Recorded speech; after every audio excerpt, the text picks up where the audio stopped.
Um, hello everyone. We're gonna be playing a very cool game. It's called Paranormasight.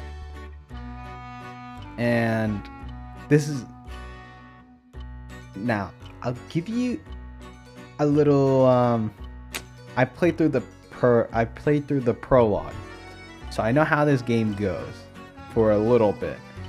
But like a baboon, I did not record my voice because for some reason OBS was maybe like updating or something, or maybe I accidentally clicked through one of the settings, but it didn't record me, and I'm furious about that. But it was so good. I am going to be playing through this first part again. It's just a prologue, and I'll be going a little bit quicker. I know the twists and turns that happen, but I really want to talk about the things as they come up here because, you know, I tried sort of recapping it from after the prologue, but I feel like, no, it just didn't work. So, already, yeah, you click open the game, this is literally what happens. The Square Enix logo right in the middle, and already someone is talking to us. Ah, you are here. Welcome, welcome. I have been eagerly awaiting your arrival. Allow me to introduce myself. I am the storyteller. Pleased to make your acquaintance. I shall be your guide moving forward. Now then, before we begin our tale, there are several things I must bring to your attention. First, this game uses autosave. The game will automatically save at regular intervals, so you may stop playing at any time. Saving is a very important element of games. It's the only way to keep your memories in place. If you do not wish to rely on autosave alone, you may also manually save via the menu. Next, please look at the upper right of the screen. That is the menu button. Look at that. Okay, so, yeah. Storyteller guides those who visit Paranormasight. Everything about him is a mystery.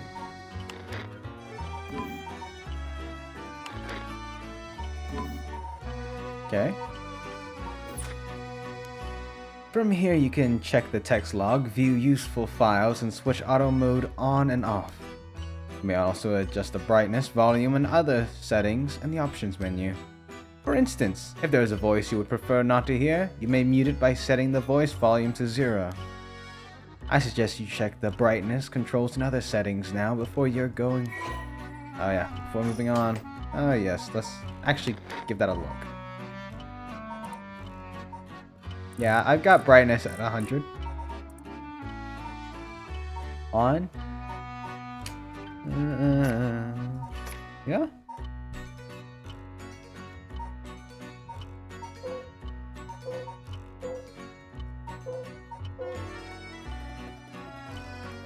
Why not?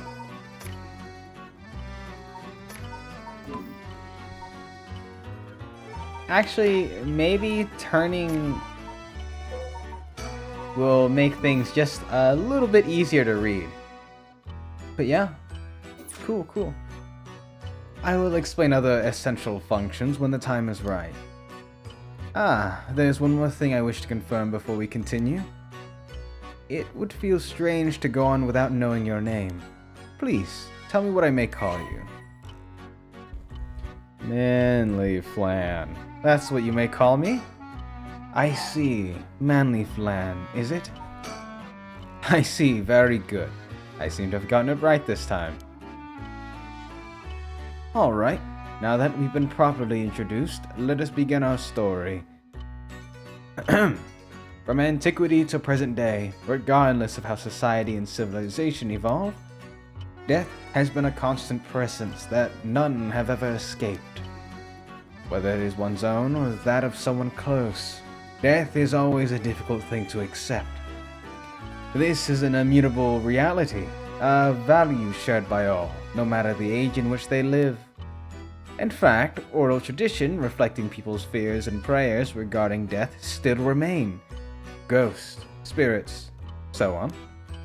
Similarly, in an attempt to defy death, many curses, rituals, and customs have been born, from burning a spirit incense to summoning the souls of the dead. Some of those secret arts are still being passed on to this day. On that note, Manly Flan, this may seem rather abrupt, but is there someone you wish to bring back from the dead? What if you had one chance to use the secret art of resurrecting the dead? Yes, if you had the power to bring someone back to life, one time and one time only, what would you do, Manly? Now, I had a big debate about this, bringing up all sorts of potential moral quandaries that could come about. Like, sacrificing myself for someone else. And I was thinking about this, like, from the perspective of someone that's coming back to life. Imagine if, like, I don't know, how does that even work? Let's say their spirit is free floating around, right? Like, or maybe they're in heaven or some other place. Regardless of where they went, they are coming back to the earth into their own body, right? And wouldn't that be... that feels blasphemous. I feel. I don't know. It sounds crazy. And I don't know what I would do personally for that. If I would be committing some sort of terrible sin against the universe, and like some karma is going to come and just destroy mankind or something. We're trying to go against the natural order of things. I have no idea what would happen. That's what I feel. That is the kind of scale that I think about whenever you're doing something like this, you know? Or like time travel. Anyways, all that to say, I'd be like, yeah, I would use it, but I wouldn't want to sacrifice someone else if it came at no cost whatsoever. Because no cost implies that, you know, there wouldn't be like a karmic or like spiritual debt that I owe for doing this, you know? But I would use it, or at least keep it in my back pocket for something in the future. Right now, I don't have anyone in mind that I would use this for. But yeah, this is what I'm thinking. I see. Very interesting. Yes, that is what I thought you would say. What seems to be the matter? You want to know what this box that has been sitting here is? It's quite the curious thing, isn't it? This is called a color television. The world I'll be sending you to is full of devices such as this that do not exist in the age you're from. In this era, a color television can be found in nearly every household. That is not all. For example, if a person should wish to contact someone while they're out of their home, they use public telephones like this that can be found all over the city. If you can imagine what life would be like in such an age, I'd be thrilled to have you continue this story, Manly Flan. After all, that is why you came here, no? So let us begin. I've kept you waiting long enough. I present to you Paranormasight, a bizarre tale surrounding the curse known as the Rite of Resurrection. A peculiar yarn ensnaring 9 men and women in a fierce fight for their lives as it unravels. Some of the characters appearing within surely share their views of the Rite of Resurrection. I imagine those who have lost someone dear to them will feel particularly strongly about it, clinging to it as their last desperate hope. But first I shall introduce to you a man named Shogo Okie is one of them. Persons of interest. Shogo Okie, sex male, an office worker. Shogo is an unremarkable young man, entering his third year of working in a planning department in Hikaku Soaps, a chemical company headquartered in Sumida. Born in western Tokyo to an ordinary family around the same time as the birth of color television, he grew up amid the... Hey, I heard that people only started dreaming in color once the television was in color. Is that real? Chat, is that real?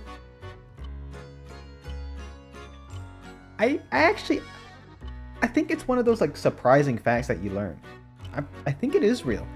But then again, people could just be clowning me. I don't understand how that's a thing though, you know?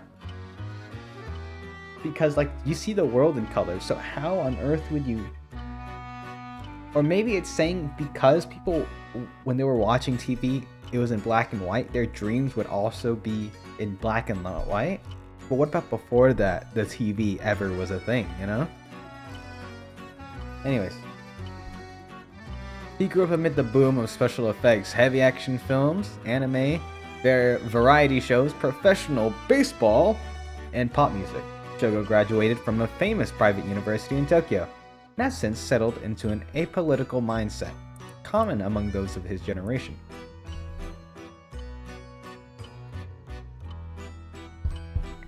With no strong ideals and no particular dissatisfactions with the world as it develops around him, he's content to just go with the flow, having stumbled into his current position by pure chance. And it is safe to assume he will follow the stereotypical path of working his way up the ladder, starting a family, and remaining at the same company until retirement. He plays folk guitar as a hobby, and is currently looking for a girlfriend. This guy right here, he could basically be me. He's basically me. No strong ideals, no particular dissatisfaction. I don't play folk guitar. I don't know though, but like, I don't really want to follow the stereotypical path. Like starting a family? I don't know. I could not see myself at the moment doing that. I feel like, despite being an adult man, I feel like a child. For real. And it's like, yeah, I have a full-time job. And, you know, I have an apartment, but still, you know? You know what I'm saying? Anyways. Single guy? Yeah, he's just like me. Oh, I wonder what it could be at such a time. Early this morning, the body of a drowned man was discovered at the park in Sumida City. Police have identified the body as Shogo Okie, a 25-year-old man who's worked at the company in the area. As signs of a struggle were found, the Sumida police suspect foul play and have launched an investigation. Oh, excuse me. Please pay no mind to what you've just seen. Goodness, you very nearly saw something that would have spoiled the story. Just pretend you did not see that. Let us turn back time a smidge and start again from there. Do you understand? You saw nothing. You know nothing.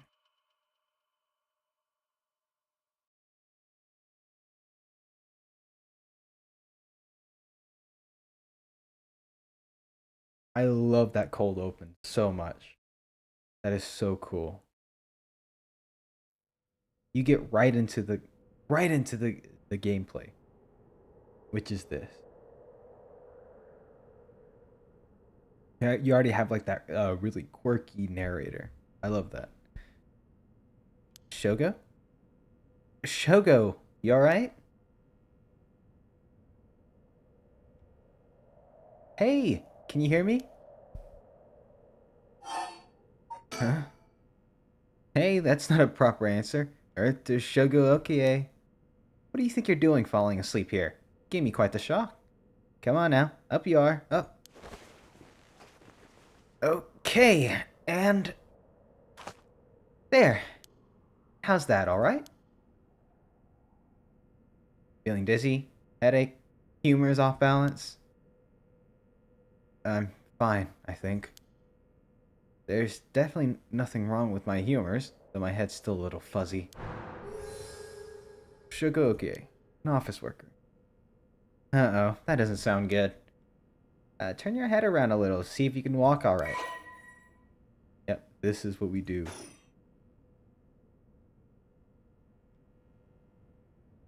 Oh yeah. Good, good. You seem to be fine. What a relief. First time that happened, I got jump scared. I'm not gonna lie to you. Don't expect me to hoop and holler for the prologue, alright? They already got me. That's out of the way. Do you remember anything? Like where we are, what we're doing? The rite of resurrection? Huh? Wait a second. When did I tell you about that?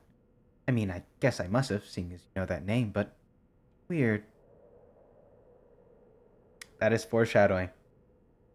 Because Shogo Okie didn't know about that. But we as the player know about that. Right? There are layers to this. You know what I'm saying? Like that cold open. You know, I think that's so cool because it's like, wait, are we already inside the game? And then they already made a distinction between like you type in your name, but you're not Shogo Okie. You feel me? There's a barrier between the audience and then there are the characters. They're not saying that, oh yeah, you are Shogo Okie, you play as Shogo Okie. No, no.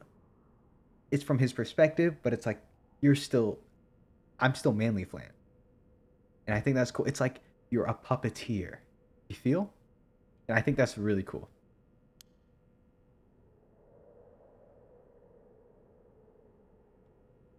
Anyways, you still seem a little out of it. Why don't you look around a bit more? That is to say, like, we know more than the characters in here, but but I feel like we're being controlled. Our perspective is being controlled by the storyteller, you know? We're observing, we're listening to him tell the story about these people. And so he knows more than us. It's like Nathan For You. I don't know if you've ever seen that show before. Nathan For You, it's like it's like he pulls these crazy things. And so the audience knows more, the viewer knows more than the people that are involved in whatever stunt is going on. But ultimately the host, Nathan For You, knows what he's going to reveal to the viewer and what he's going to reveal to the people he's working with, you know? So he ultimately is the mastermind behind it, even though we're the audience. And it's like, oh yeah. We see we have a wider lens of view, a lighter point of view to the story, but we don't see the whole picture, the grand scheme of things. Because a lot of it is being concealed to what the host wants you to see. You feel me? Anyway, what are we doing? Oh, right. Yoko. That's Yoko Fukunaga. Good. At least I can remember that much. Met her about a month ago. She's 23, works as a housekeeper, and is really into the occult. If I think harder, I can probably recall a little bit more about what's going on. We've only met a few times, but we've really hit it off. She's a lot of fun to be around. I have no idea how she feels, though. I get the sense she isn't thinking about me that way right now. But I know I got a thing for bubbly girls who into dark things like the occult. Paranormal fanatic, Yoko Fukunaga.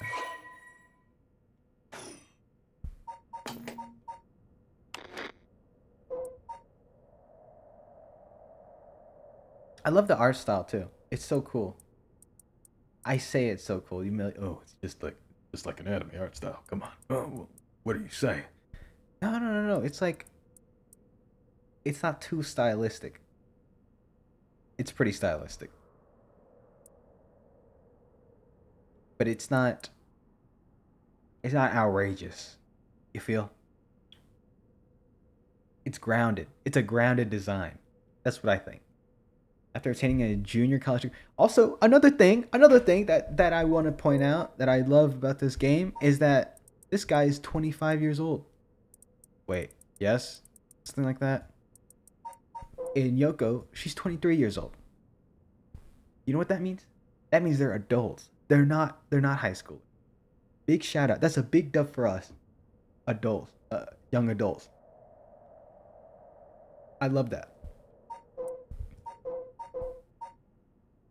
I think that's awesome. We need more media for us young adults. That's all I'm gonna say. We need that representation. I love representation. That's why it's so important. You know, it doesn't become real. You know, if you're like, oh yeah, great representation, but then once you are the one being represented, it's like, yeah, I want more of this. I want more of this. Or maybe I'm just like an apathetic person. I have no empathy. I'm not an empath. Sorry. But then it once I'm affected, it's like, okay, I get it now. I get it. Yeah, I see it. I understand. And you know that's just how I am. That's how I am, man. Can't help it. Check our surroundings a bit. Where are we? Alright, this is Sumida City, Tokyo. We're in Kinshibori Park near Kinshicho Station. Yoko brought me here saying she needed my help with something important. It's just past midnight. That explains why there's nobody else around. Okay, so... Yes, there's Sumida City. We are 23 districts of Tokyo.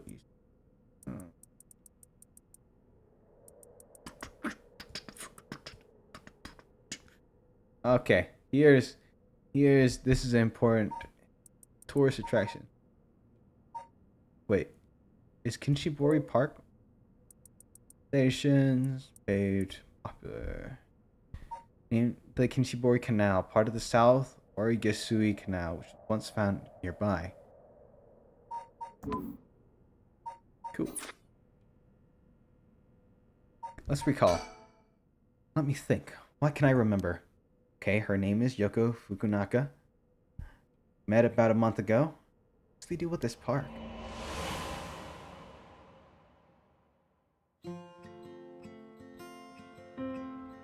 It was around noon on one of my days off. I just finished running some errands in Kinshicho and was here taking a quick break. I was just looking around absent-mindedly.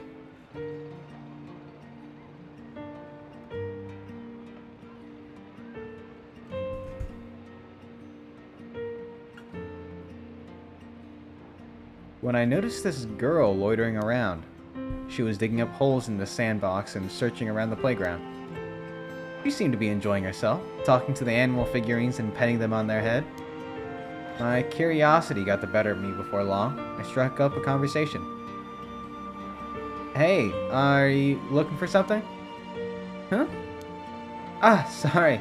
I must look like a total weirdo. Yeah, I guess you could say I'm looking for something. If you want, I can give you a hand. Really? I mean, that'd be a huge help, but... What? Are you really just a good Samaritan? Or are you after, you know, something else? Huh? We tell the truth here. We tell the truth here. Saying I'm a good Samaritan, I feel like... is just not the correct image. I feel like a fraud if I'm saying that, you know? Like, curiosity is not the same thing as being a good Samaritan. Not that I would ever approach someone who's just, like, digging up at a sandbox. I don't know. Or maybe I would. I have no idea. Or, you know what? I'm not even going to be in the park in the first place. I live in the U.S. It is not walkable, you know? I don't go to parks regularly. Maybe, I don't know. No. No. No. I'm on my computer all the time. Definitely the other thing. You're funny. At least you're being upfront about it. Okay, I guess I'll let you help me. Be warned, you might regret what you gotten yourself into. No worries. What are you looking for anyway? You lose a bracelet or something? Not exactly. I'm searching for one of the 7 mysteries. Supposedly, this is the location of the Whispering Canal. The what? Now I've done it. I bet you think I'm some kind of lunatic. The 7 Mysteries of Hanjo. You know anything about it? I figured everyone around here would have at least heard of it, but I guess not. Hanjo is the southern part of Sumida. Long time ago, this part of Tokyo was split into two separate cities. The north part was Mukujima, and the south part was Hanjo. Huh. Am I boring you? Well, I'm not a local or anything, I just work around here. Oh, then no wonder you didn't know. Well, the Seven Mysteries of Hanjo was a legend dating all the way back to the Edo period. Really? Is that old? That's like over 200 years ago. Oh, so I've got your attention after all.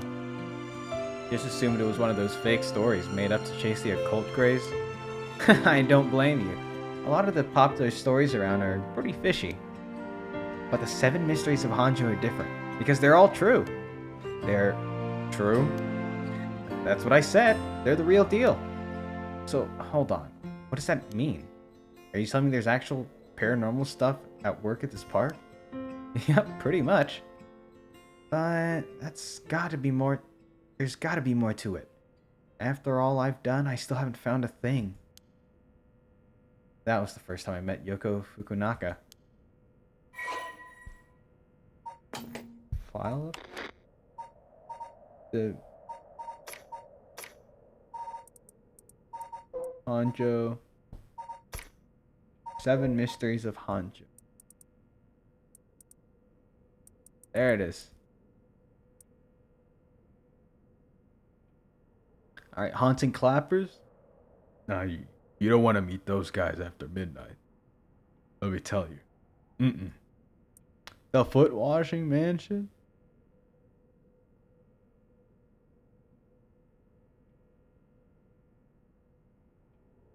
No comment. No comment. The Whispering Canal. Formerly known as Kinshibori, many fishermen once gathered at this section of the canal that ran through Hanjo. As their days come to a close and the fishermen gathered up their catch, a terrifying voice would rise up from the canal, whispering, "Leave it behind. Leave it behind." Those who ignored the voice found themselves unable to move and their previously full baskets of fish emptied. They would then be dragged into the canal. Into he canal. Never to return. Oh, Grace. Supernatural, aliens, cryptids. I love cryptids. They are so awesome. Quickly take on a life of their own. The plesiosaur named Nessie in Loch Ness. Like Tsukinoko. Hey, the Tsukinoko reel though. Tsukinoko reel. I didn't really read these last time. Because, you don't really think about reading them. Right? Oh god, it's gone now. It's gone. Wait, culture and society. Right? But actually now I'm kind of invested for real.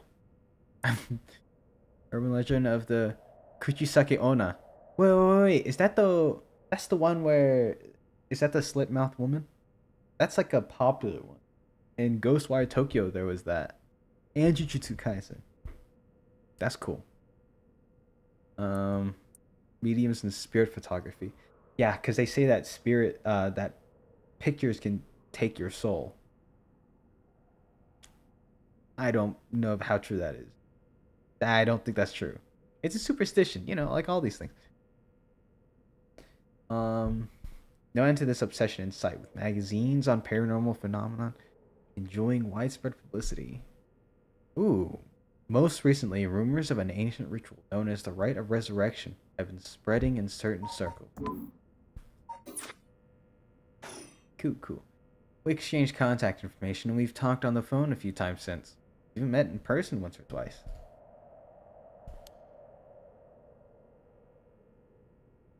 But she never brought up the Seven Mysteries of Hanjo again. I figured she'd gotten bored of it. Until today, when all of a sudden she decided to resume her search. Huh? Wait a second. Where did Yoko go?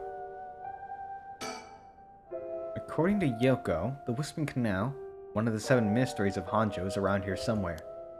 It's apparently the story that the expression "left at the canal" originally came from. I think I left myself a note about it. I should check my files. Wait, what? Did he update my files just now? Oh, wait, no, it's Whispering Canal. That we just read. Leave fish. Telephone booth. These telephone booths are all over town. The lights are always on so they can be used in an emergency. What the? Wait, why do we have a... Can be placed in 10 yen per 3 minutes. Wait, and this isn't modern day. This was back in the day too. So 10 yen is uber cheap. Cable accepting prepaid cards known as telephone cards have begun to spread, enabling one to make a phone call without the need for small change. Telephone booths and plastered with unauthorized advertisements and leaflets. A problem that shows no sign of slowing down. Ooh. You know, I think I've got a good never mind. I was gonna say I have a good sense of geography for Japan. No, I don't. That's a complete lie. But you know, I have played World Ends with You, so I know the Shibuya area. I know Dagenzaka into O East. There can go to 10-4 building and then Center Street or the bypass on West exit. I don't know, Nat. I don't know. Not that we're even near Shibuya. And then I know that Shinjuku's northwest of Shibuya, maybe something like that. It's north, I think. Pretty sure. Anyways, we're not even close to that. Ah, there she is. She's back and digging up holes in the sandbox and searching around the playground. She seems to be enjoying herself, talking to the animal figures and petting them on their heads. No animal needs that much petting. Geez, she's still at it. Recall? That's right, she asked me to come here to help her look for one of the 7 mysteries. Actually, I think I did some research into the 7 mysteries of Hanjo. I can't remember all too well. Check my files.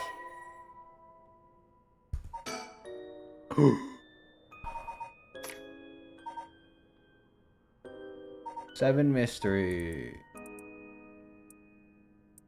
Whispering Canal. I've already read that one. The Fool's Procession. Oh. Mysterious tale regaling encounter with a daimyo at his residence of the Hanjo Ushijima, now Komagata High School. Okay, so we are going to a high school.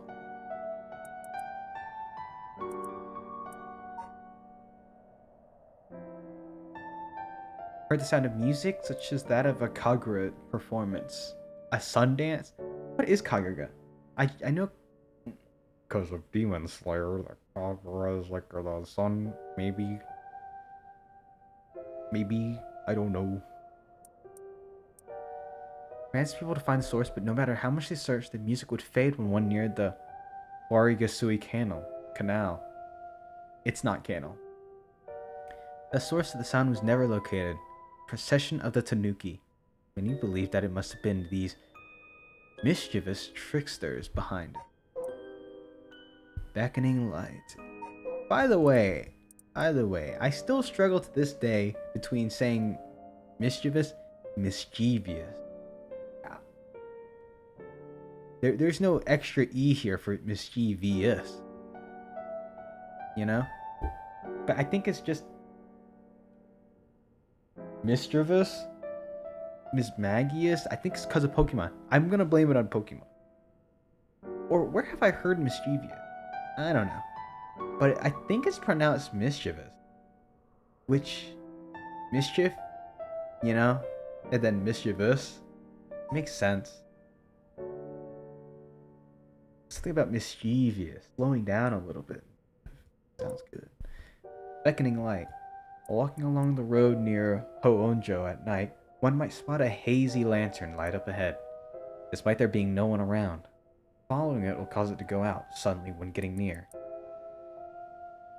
But just when one fears the darkness might swallow them up, another light will appear further ahead, as if guiding the one who sees it. Some say the flame is benevolent, leading people to their homes, while others believe it a monster leading them astray. Some even believe it's the vengeful spirit of someone that died, luring the lost to the land of the dead. The haunting clappers. As the evening bells ring in Iracho, near present-day Shumoku Bridge, a night patrolman patrols the dark streets and announces his presence by shouting warnings about fires, all the while striking his wooden clappers.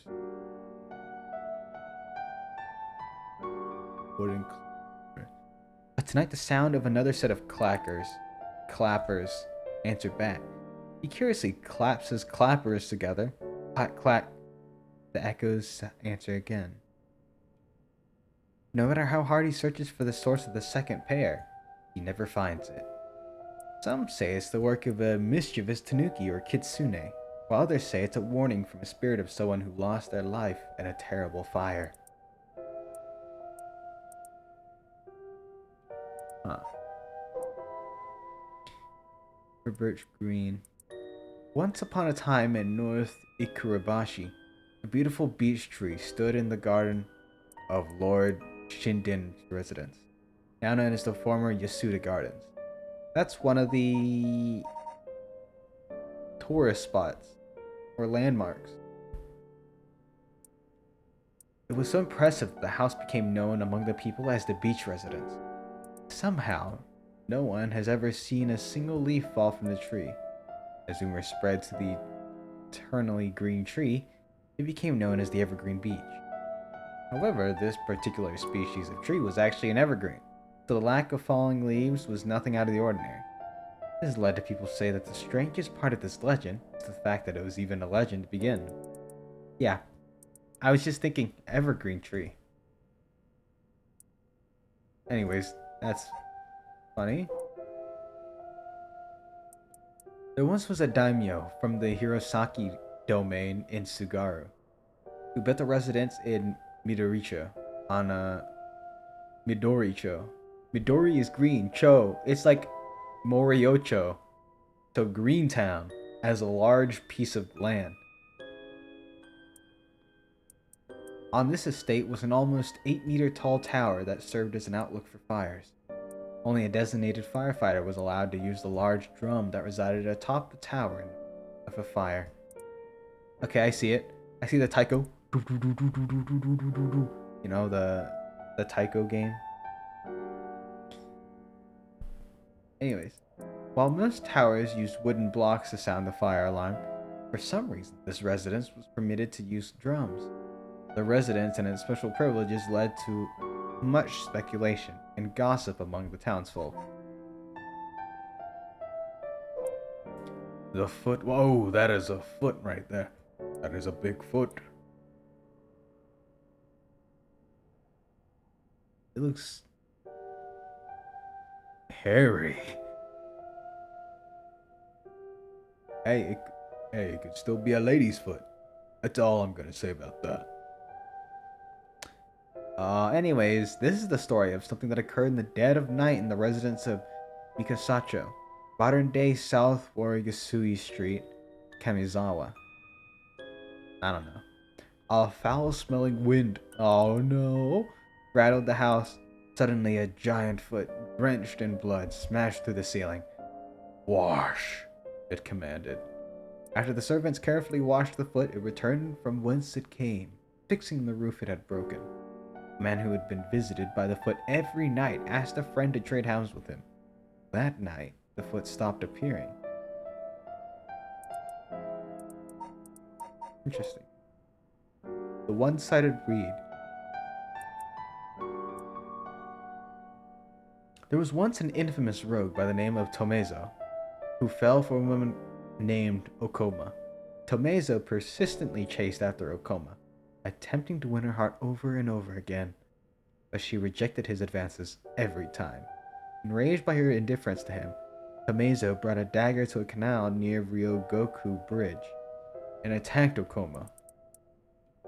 He cut the arm and leg off one side of her body and threw them into the canal. Ever since then, the reeds growing along the canal have only sprouted leaves on one side. like the woman. Interesting. You have a burning lantern. What is this? What is this creature? A cat? On a bone-chilling winter's night, one might happen upon a soba cart along the canal, known as South Warigasui. But there's something strange about this cart. No matter when one might visit, its owner is nowhere to be seen. Yet the lantern that hangs from it stays perpetually lit, burning brightly, even with no oil to fuel it. Should one attempt to put out the flame, it immediately roars back to life. However, there's also the tale of the never-burning lantern, another telling of the story in which the soba cart's lantern always remains dark, refusing. Okay, awesome.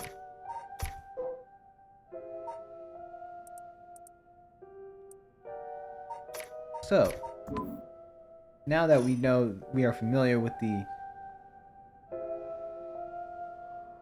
Oh, the playground.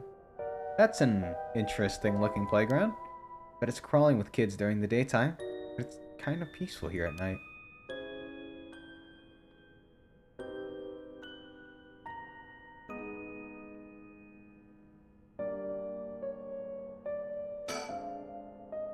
Oh wait, she's coming back this way. Hey, what was that just now? Huh? Didn't you hear that?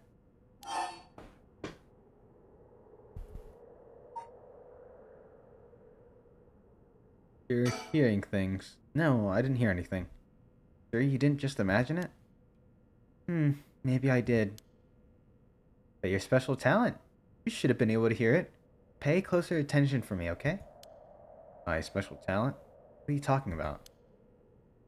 Huh? I mean your spirit sense. You look like you can handle your liquor. Huh? I have no idea what drinking has to do with it, but I don't think so. Well, you must. I mean, you can see me, right? Huh? Wait, what? Go okay, 1 a.m.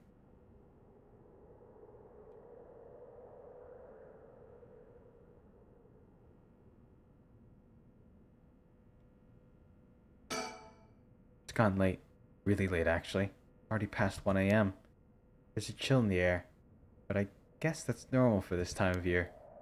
So I keep telling myself. It is fall. Wait.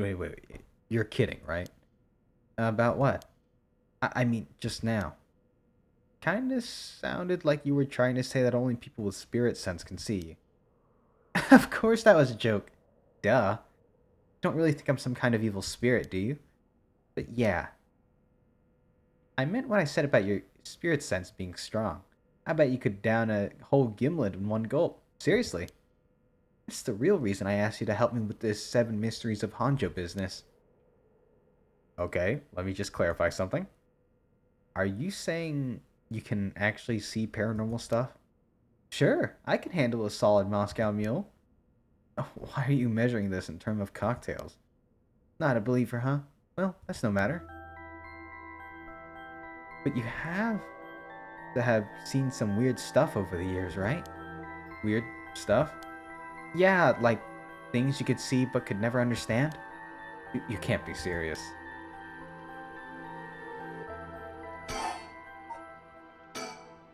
I've seen ghost photos in magazines before, but you telling me they really exist? You bet they do. But you only recognize them if you really believe in them. So be careful. So even with my skill, I won't be able to see them if I doubt that they exist. That's right. The spirit world is all about a mind and the soul. You won't be able to see a thing unless you're properly in tune. But some people get caught up in the moment, thinking they might see something, and they really do, because they believe they would. So that's how it works. Yep, just like drinking.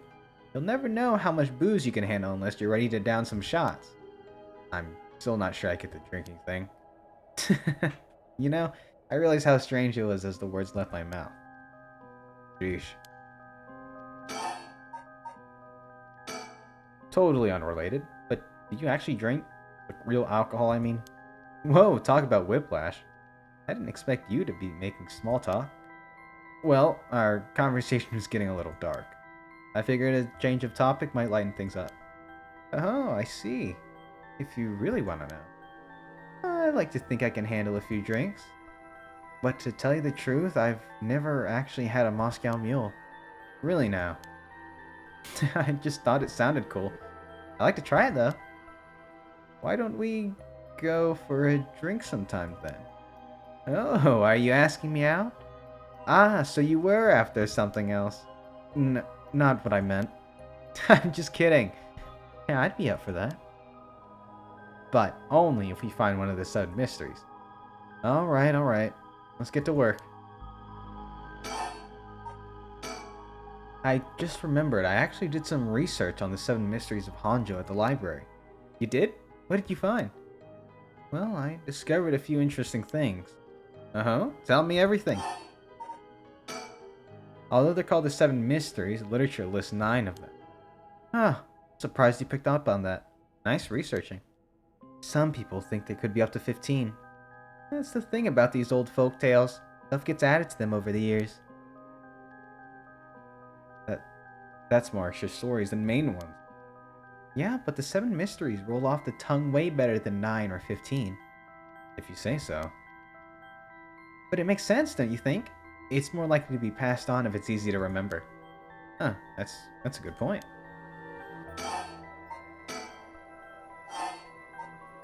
So, I read some of the stories, and none of them were, well, scary. I thought they were supposed to be ghost stories. That's true. They're more like a collection of superstitions, really. But there's some pretty disturbing ones in the mix.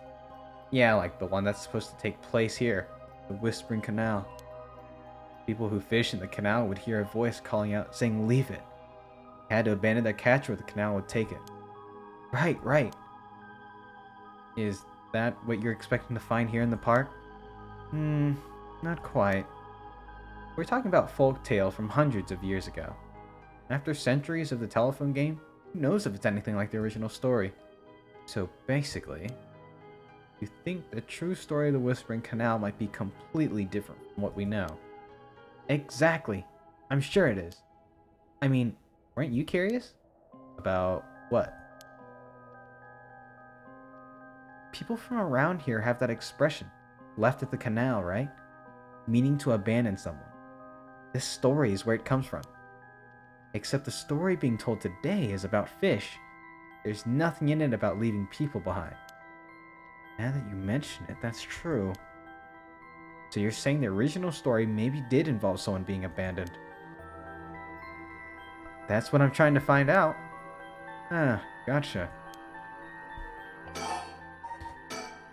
Oh, by the way, we were talking about the rite of resurrection. Oh, your memory's as strong as your tolerance. I'm gonna have to start calling you Martini Man Shogo. I'm really climbing up the drinks menu, huh? So you know about it, huh? The rite of resurrection? A magazine ran a feature on it recently that got practically everyone talking about it. Really? Maybe that's where I heard about it. Still, I don't know. A little too far-fetched to be true. So, the rite of resurrection. It's the forbidden art of bringing the dead back to life, concocted by the famous Oon Myoji from an ancient age. Rumor has it an old manuscript containing actual, concrete details of the rite was recently discovered. This rumor comes from the presentation given by a local historian, Hideki Araishi, at the academic conference. You know a lot about this stuff. That's because I'm secretly a huge occult buff. I kinda got that. Oh. But if researchers spoke about it at an academic conference, it must have some basis, in fact. Exactly! That's why I believe the rite of resurrection is real. Now I'm starting to believe it too. Good. The pursuit of the unknown starts with belief. I got that from the Professor Araishi himself. Rite of resurrection. Yeah. That's basically just summing up what she just told us. I don't know how she's so uncomfortable talking about spirits and the paranormal at this time of night. Either she's got guts, or she's just used to it. Unless... no, it can't be.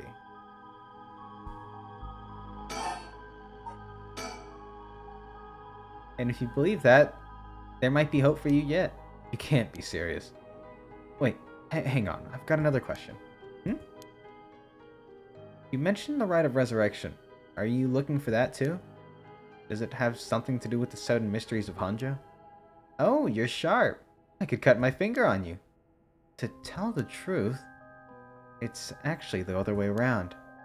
What do you mean? Well, I started off searching for the Rite of Resurrection, but along the way I realized that I needed to investigate the 7 mysteries of Hanjo first. I see. So then,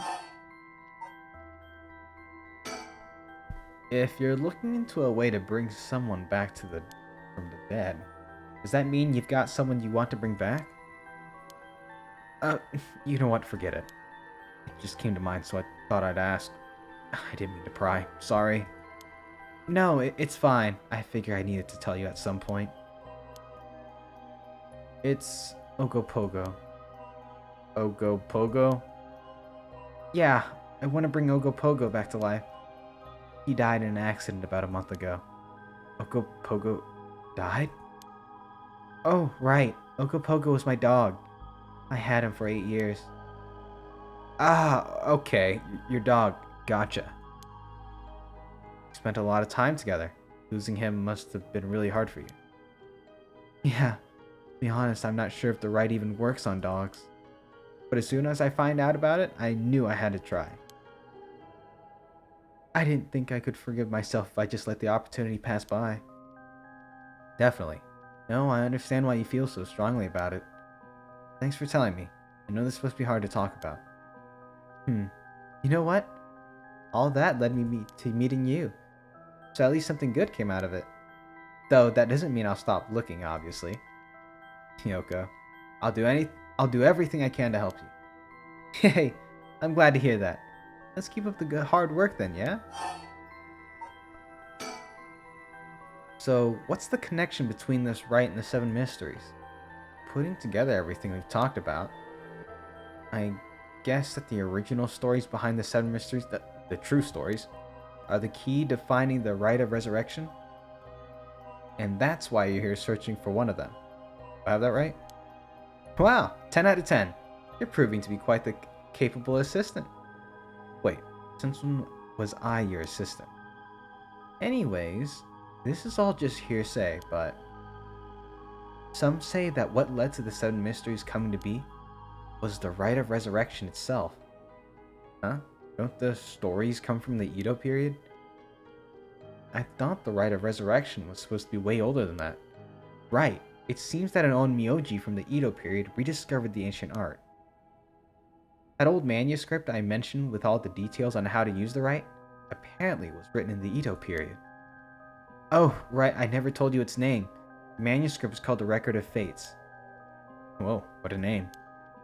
And it speculates that the secret of the rite is hidden within the 7 mysteries of Hanjo.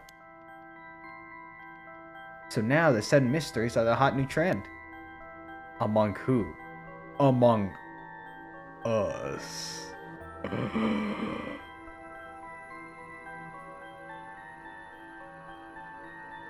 You know, this whole thing's starting to sound pretty questionable. Come on, remember what I said about the pursuit of the unknown? It starts with belief, right? Record of fate? Okay, yeah.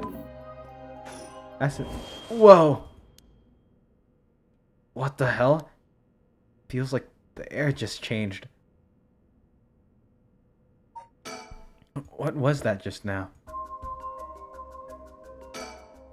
Yoko, you okay? Hey, what's wrong? Stay with me. No, it can't be. No. I feel eyes in the back of my head. I can't move. Is there something behind me? Oh. Wait, what?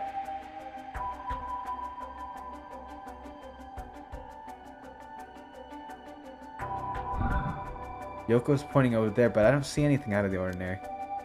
Still, she looks really spooked. I doubt she's making all this up. Did I miss it? I should keep looking around. I don't see anything I should be frightened of. But maybe there's something there I can't see.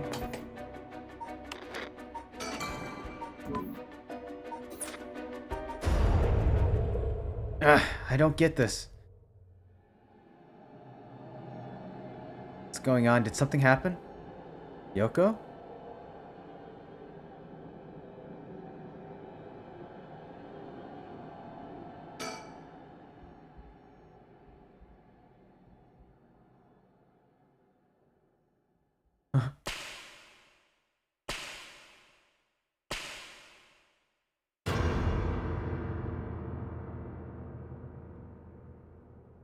What the?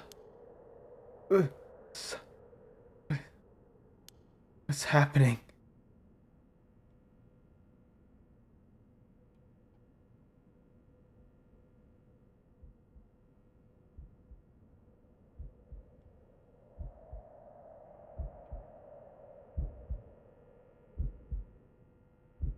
Yoko?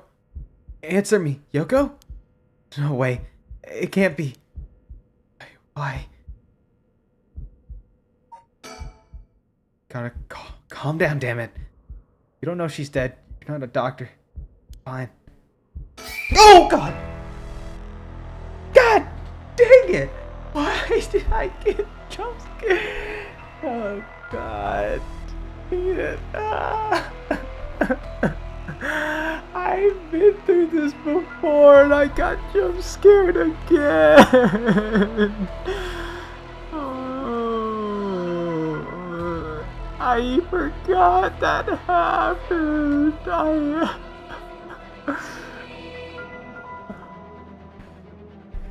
And I just said confidently earlier, yeah, I won't get scared by nothing. I've been through this. What the hell just happened? No, damn it, I've got bigger problems. Yoko, just hold on. Everything's gonna be okay. God, she's not breathing. It's cold. I don't feel a pulse. This can't be happening. An ambulance. Right, I've got to call an ambulance. I need a phone. I gotta call an ambulance. Oh man, I can't believe they got me again. Dang it. I called it in. The ambulance shouldn't be long. But is it going to make a difference? Her body's gone stiff. Her skin is cold and I don't think she's breathing. She looks more like a mannequin than a person now. I don't think there's any coming back from that. Get it? A few minutes ago we were chatting away without a care in the world. Okay. What's happened? How could someone so bright and bubbly just drop dead? Resurrect her. Huh? That's right. That rite of resurrection she was talking about really does exist? There might be a way to bring her back. If someone can just drop dead out of nowhere like that, they were cursed. And why shouldn't there be a way to bring them back to life? Yoko believed in it, so I believe in her. It's completely possible. Maybe, just maybe, I can still save her. Even if I gotta deal with spirits, senses, and curses and whatever. I've gotta try. Wait for me, Yoko. Promise I'll get you back. Right before she died, I felt a strange presence. Seems like she saw something. Something that shook her to the bone. There's definitely something strange going on. Maybe it's still here. What could she have seen? She mentioned the rite of resurrection. The 7 mysteries were connected. So maybe whatever it was she saw has something to do with the Whispering Canal. Ugh! Ugh! Damn it, that presence again. Must be around here somewhere, but where? Cold night air feels like it's pressing down on me. Standing here makes me want to scream. I've got bigger problems right now.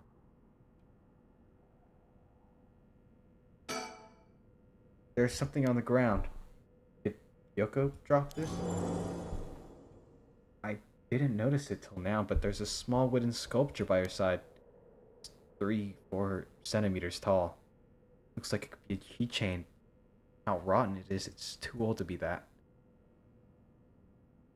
Despite how tiny it is, I feel an almost palpable malice radiating from it. Just what the hell is this thing?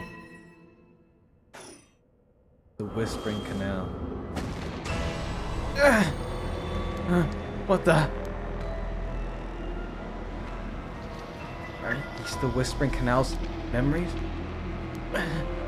Such a deep sorrow, a resentful memory is flowing into my mind.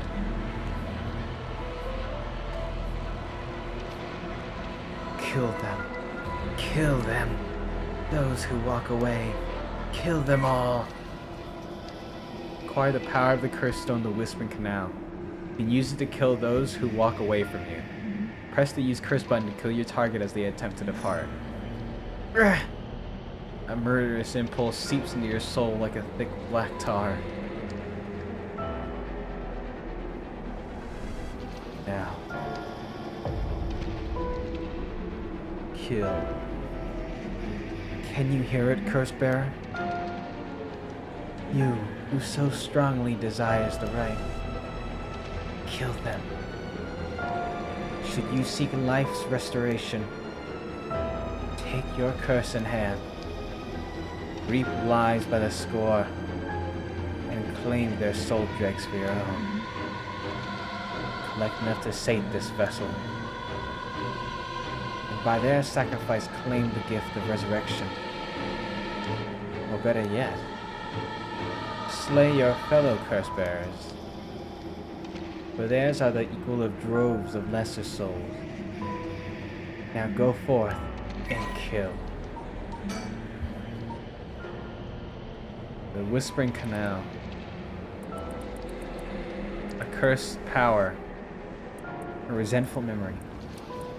Toki loved fishing with her father, Jinkichi, more than anything. With their wicker baskets on their backs, they would leave for the canal every morning and fish till the evening. The miso soup her mother Koma made using the carp they caught was to die for. Her parents loved her dearly. One day, however, her father disappeared. Toki's mother went to look for him and never came back either. Those who came to express their concern eventually stopped visiting her out of fear. Toki continued to wait, all alone. Mother? Father? Where did you go? Don't leave me behind. I guess I'll finish that later. What the hell was that? It's like the curse's memories flowed directly into my mind. In an instant, I understood everything. When I picked up this cursed stone, the Whispering Canal must have cursed me. I also heard a strange voice. If I wanted to complete the rite, I'd have to kill a bunch of people with cursed stone to collect their souls. Guess it's good to know that the rite really exists. But this thing wants me to kill people to get it? Screw that. Putting my own life on the line is one thing. Murdering other people is an entirely different thing, and it's not just one person either. Scores, it said. Is this the curse of the Whispering Canal? A curse that traps the soul of anyone who tries to walk away from me. But if I use it, collect enough souls, I'll be able to bring Yoko back. What is something about other curse bearers being worth more than soul dregs? Jeez. I'm really at a loss here.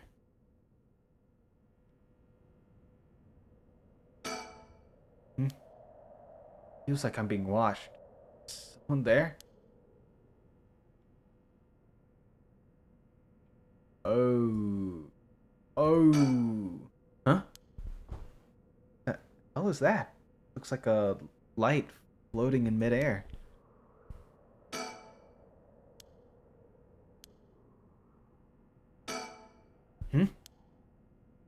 Now that I look closer, is someone there? Hey, who's there?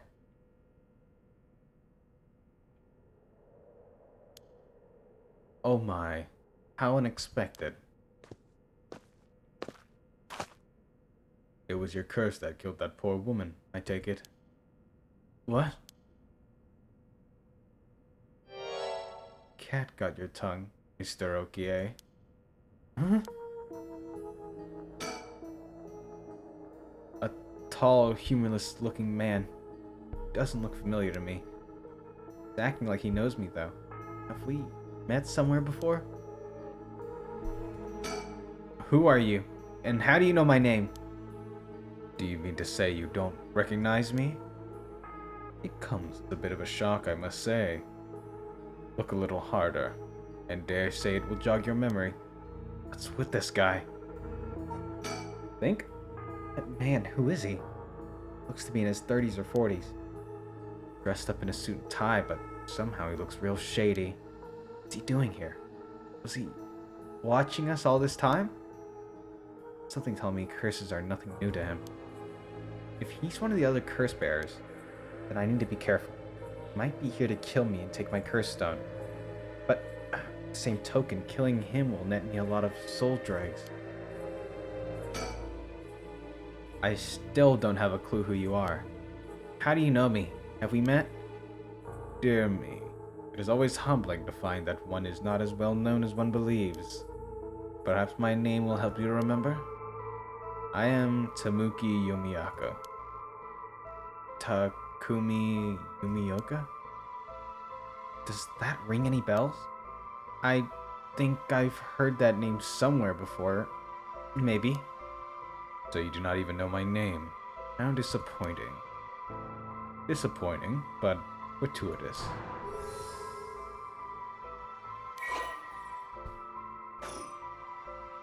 Well then, Mr. Okie, allow me to make you a proposition. You have a curse stone in your possession. I would like you to give it to me. How do you know about that? Why, I saw the whole thing. That doesn't explain how you know what a curse stone is. And I barely have a handle on it. You know about the 7 mysteries of Hanjo and their curses and all that, don't you? But of course, those cursed stones. They are terribly dangerous things, capable of killing without a trace as long as their conditions are met. I hadn't thought of it that way, but yeah. Imagine what might happen if one fell into the wrong hands. They would be safer in mine. Don't you agree? Although it seems I arrived too late to stop you from killing that poor woman. What are you? That wasn't me. I am willing to overlook your indiscretion, but only if you give me your cursed stone. No way in hell. For all I know, the wrong hands are yours. Very well.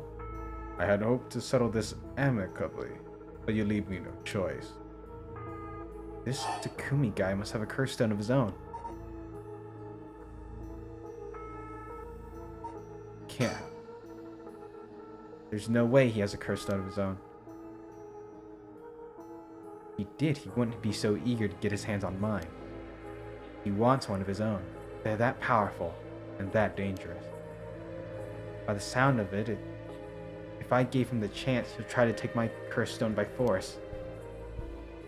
I have to keep him talking and figure out a way to get my curse out first. How do I get him to leave me behind? Though, it'd be a waste not to take this chance to find out about the other curse bearers.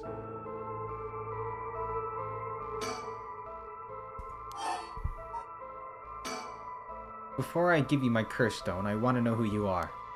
I need to know if I can trust you. A reasonable enough concern? Very well. I am an associate at the great sorcerer Suigen Gamyodo.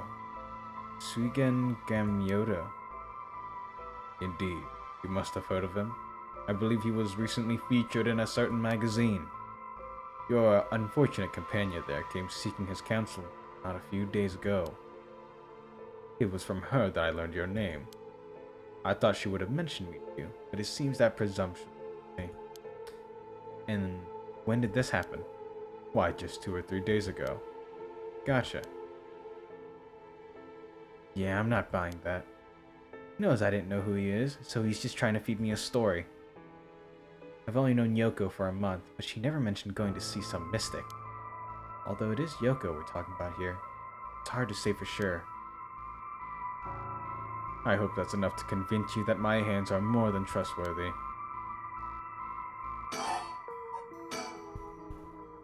How do I know it wasn't you who killed Yoko with your curse? Mr. Okie, if you're hoping to trick me into revealing whether I possess a curse stone, I assure you, you cannot. It is your curse that was responsible, Mr. Okie, no matter what you might tell yourself. That doesn't make sense. I only found this after Yoko died. Oh? Don't play dumb. I know you're the one who did this. Whether you choose to believe me, your prerogative. But you are mistaken. Well, you should know that multiple curses awakened at once at the stroke of midnight. There are many other curses in Honjo, and many other curse bearers. Is it not premature of you to assume that I am the one who's responsible? Wait, so you're saying that at midnight a bunch of people become curse bearers? There's no point in continuing this conversation. For all I know, you're just gonna tell me anything.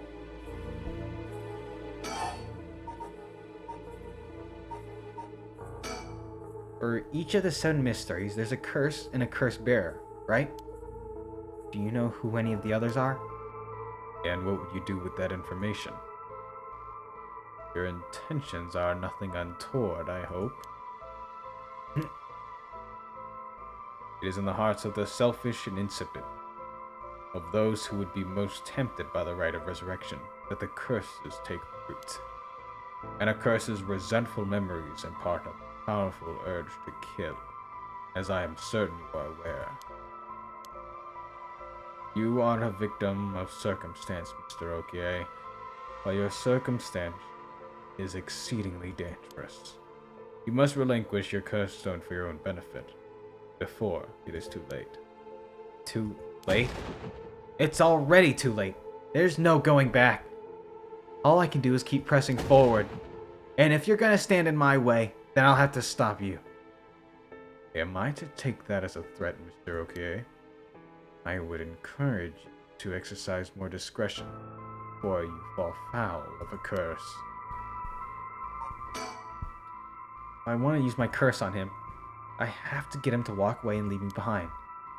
What would convince him to do that? Scenario 1. He does what he came here to do.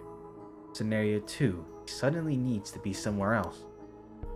I'll hear from my curse stones, so I don't think I'll get out of Scenario 1 alive. Scenario 2 means hoping something will happen by chance, and luck is rarely on my side. My only hope is Scenario 3. Something makes it impossible for him to stay. I don't have to keep him away forever. I just need him to walk away once.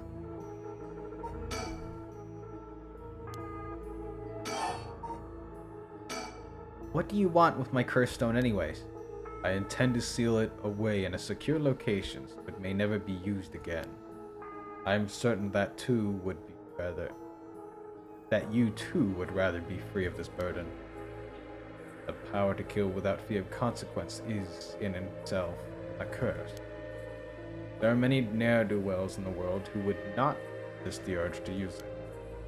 All the more so if promised a chance to resurrect the dead.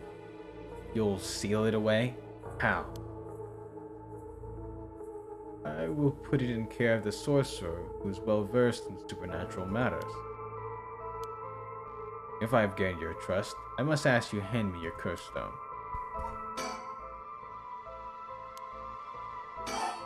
That Yoko? Why are you so convinced it was my curse that killed Yoko? Why, it is simply that. Huh? I do believe I just saw your companion move. She... what? Nah, I know this is a trap. You know what? I know that he... My first time I went through this, I actually saw through his trap. I knew it was.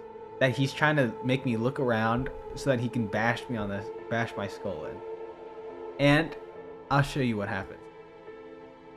Wait.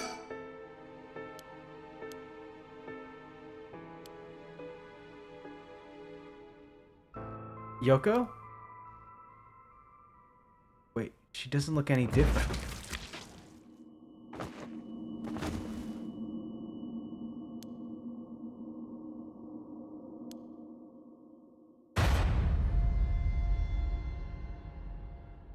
Yep, he does do that.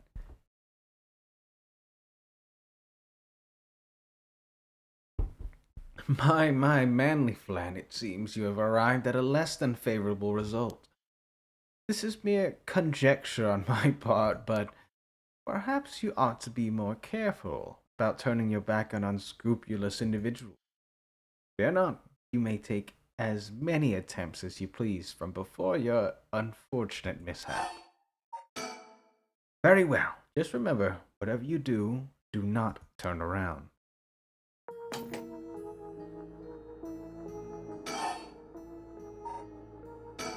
What's up with that weird ball of light? Is that your curse?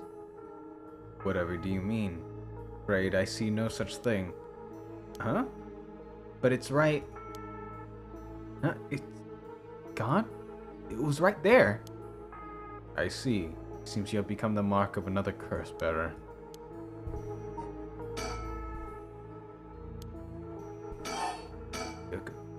Did you not check on her? Takumi Yumioka, he said his name was. Hasn't taken his eyes off me for a second. But now he's still staring right at me. What the hell is he? Maybe if I focus, I can recall something useful. Takumi Yumioka. How the hell does he know me? It's not like I've been getting out much. I barely have life outside of work.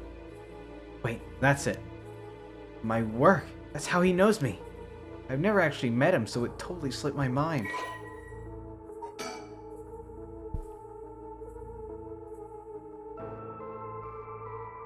Oh. Secretary of the Chairwoman of Hikaku Soaps. Natsue Yamamori demonstrates his unwavering loyalty through his swift and exact execution of every task given to him.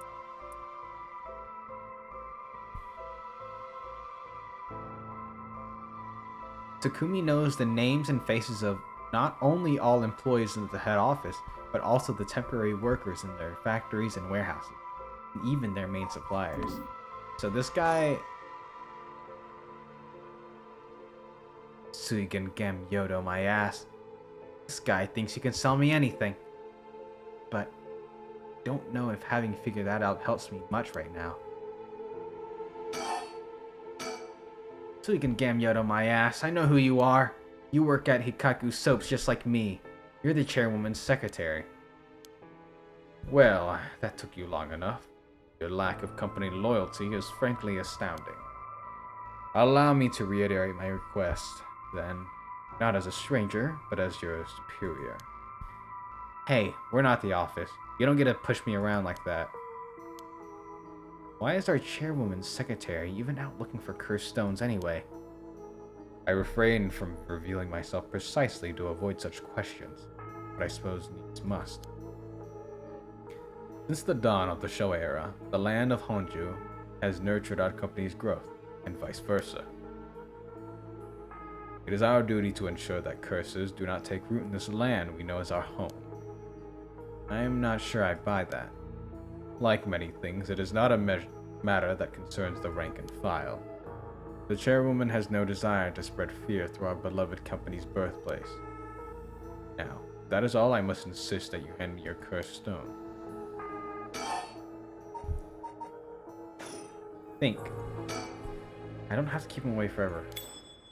Oh, I've got it! I know how I can convince him to leave.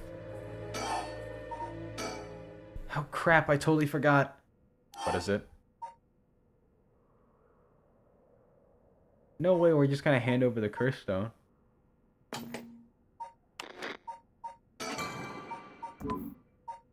What does this option even do? What am I thinking? If I give him the stone, it's all over. Pull yourself together, Shogo Ukie. You're smarter than that. Yeah, okay. It's a non-option. Right, I forgot I mentioned. I called an ambulance. It should be coming any minute now. An ambulance? Have you lost your mind?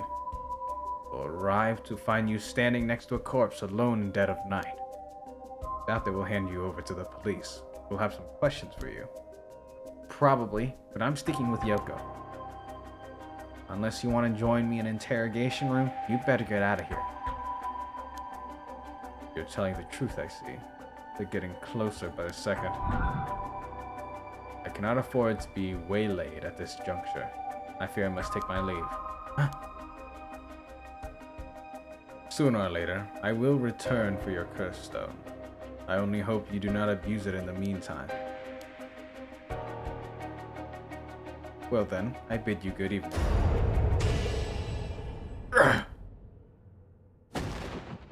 Shoko, okay. You...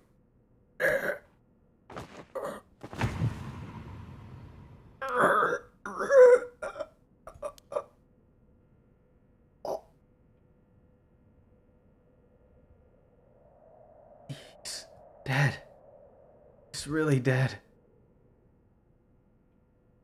So, this is what a cursed stone can do.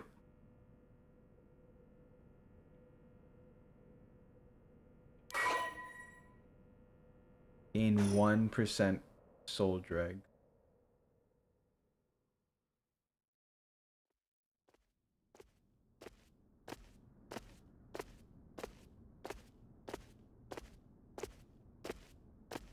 I left the park immediately.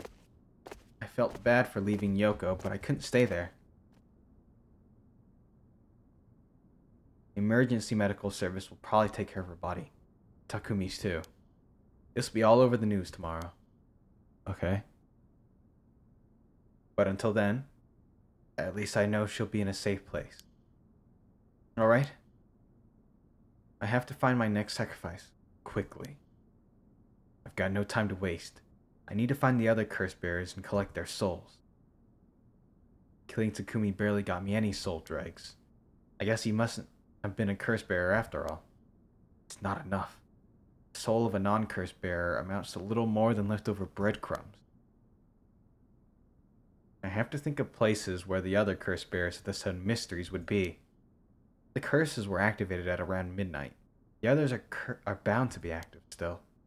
I should check to see if there are any other places with connections to the mysteries nearby. At the very least, another curse bearer might be thinking the same thing as me, meaning I could run into them. Let's see. Which of the Sun Mysteries are closest? I'm in Kinshicho right now. The Haunting Clapper is on the other side of the Oyoko River, just over Chumoku Bridge. Foot Washing Mansion, the Eternal Lanterns. Further along, I'll find the Beckoning Lights. Those three places are the closest. I guess I should start there.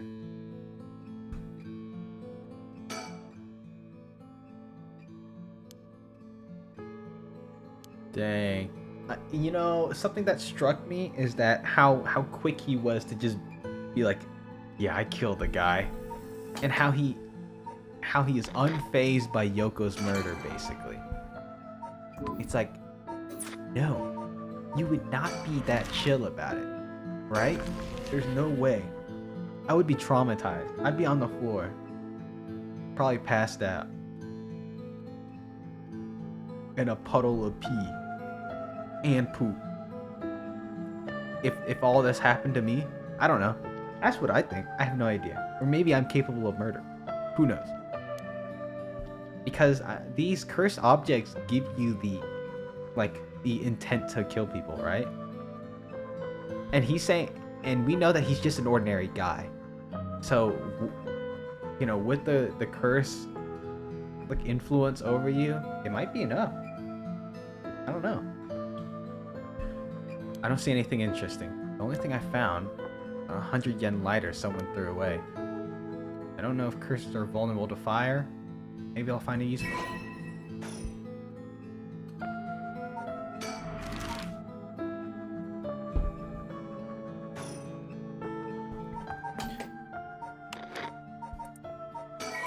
Let me save here.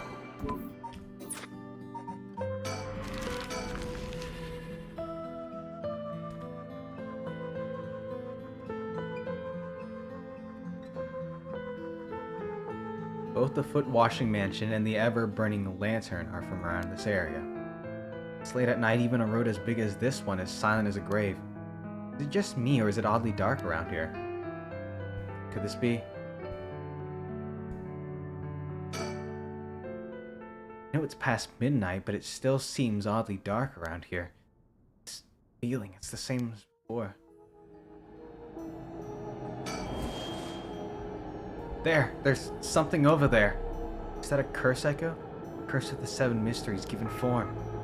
I knew it. There's a curse bearer around here.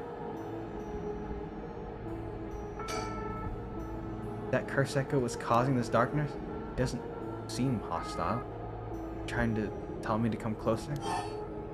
Let's get closer.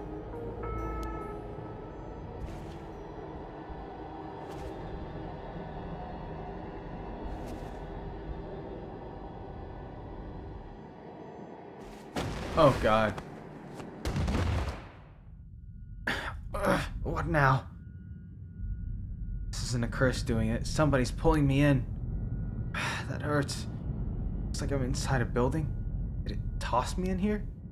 Can't see squat. It's the same darkness from the curse echo. Seems like there's even a window. There's no telling which direction I'm facing. They got me. This is the work of another curse bearer. Guess I should be glad they haven't killed me yet. If I don't start searching for a way out.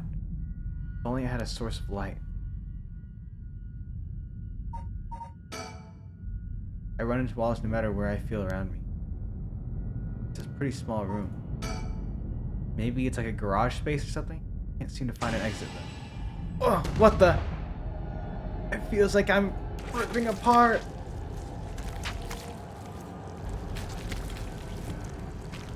Oh my god.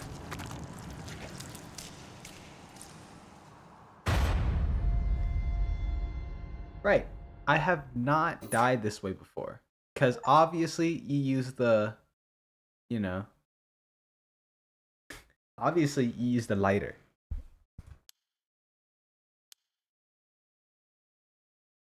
Perhaps you might have survived if only you could have done something about that pesky darkness. Fear not. You may make as many attempts as you please from before approaching the cursed echo. Very well. Just remember, it is never wise to linger in the dark. Yeah, so they'll give you a hint after you die. So that's the themage here. So I don't know if I'm going to be hunting for all the deaths. It does give me an achievement every time I do die, though. Anyways, we're gonna get closer. We know what happens. I want to get a closer look at this guy. He looks kind of horrific. It's like samurai with his head taken off. I don't know.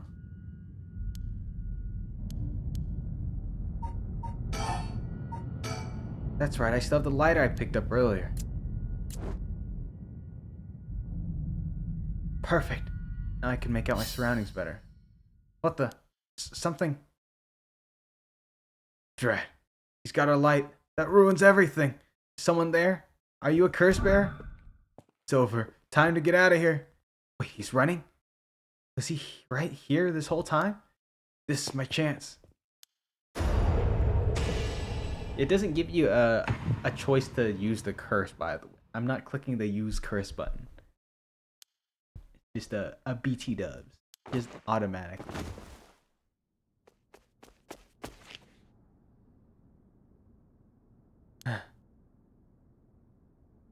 That was a close one. I didn't catch a glimpse of the curse bear, but it seems like I'm alright. Ooh. 30%. His curse must have had something to do with the light and darkness. Guess would be the ever-burning lantern? So there's a connection between the 7 mysteries and the way their curses work. Might be useful to know.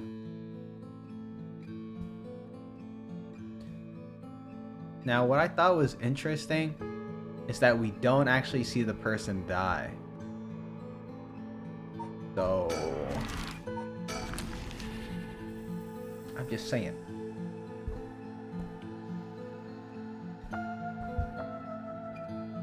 I'm here at Hoonji Bridge. The location linked with the beckoning lights. Someone standing on the bridge, silhouetting themselves against the sky.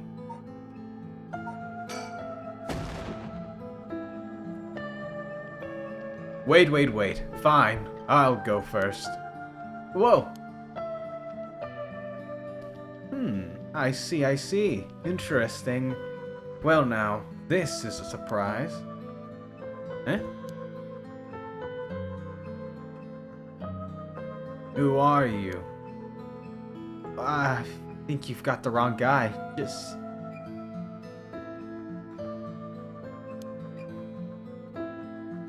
Where's his voice? Come now, it won't hurt to at least tell me your name. What are you doing here? Very good. You shouldn't give up your name so easily, especially not to strangers. Gone is the age when might made right. Nowadays, it's information that rules the world. You do well to remember that. You're the one who asked. Your name, your address, your phone number, your age, your occupation, your personal information is much more valuable than you might think. You should treat those things with care. So I guess you don't plan on telling me anything either then. You can call me Richter Kai, private detective. But did you say not... Never mind. So you say you're a detective? That's correct. I'm a man who deals in secrets. Don't expect me to share any more information with you, though. I only told you so that we could have an understanding.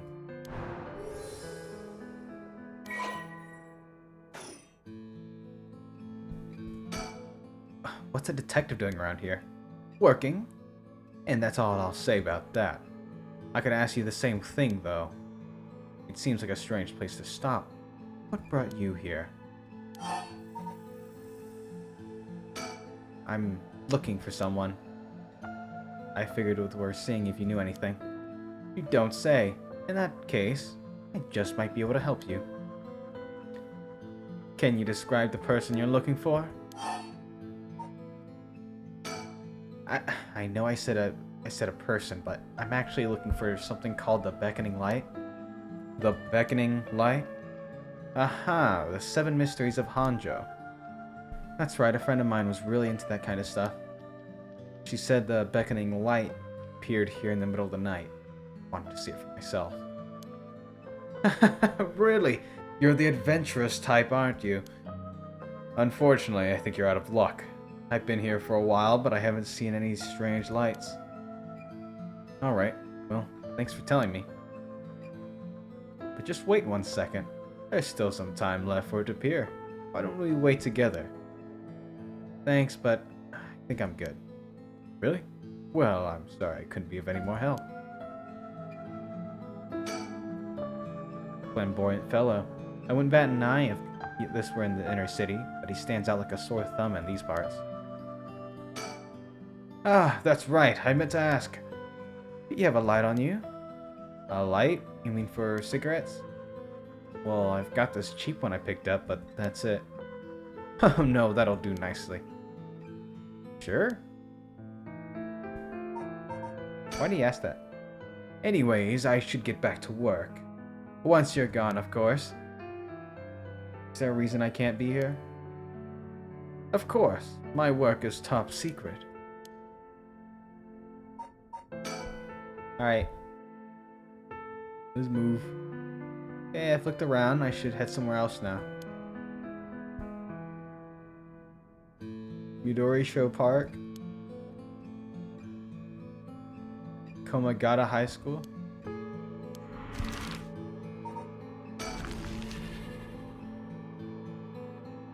Midori Show Park.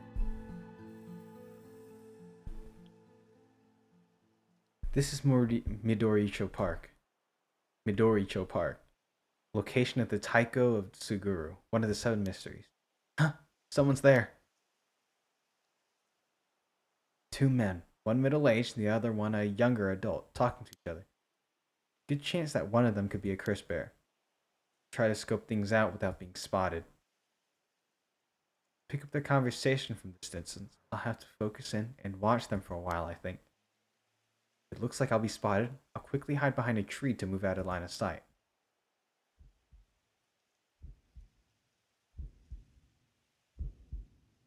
Huh. They're supposed to be around here, but I don't see anything, boss. No need to get ahead of ourselves. I bet we see something before the night is done. Maybe you're right, but still, the 7 mysteries. Huh? Is there a noise from behind us just now? Hmm. Never mind. Just my imagination.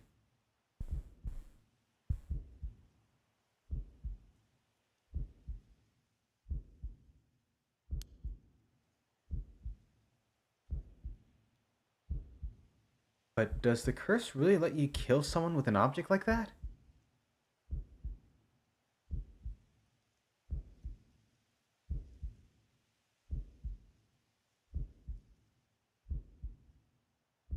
I think so.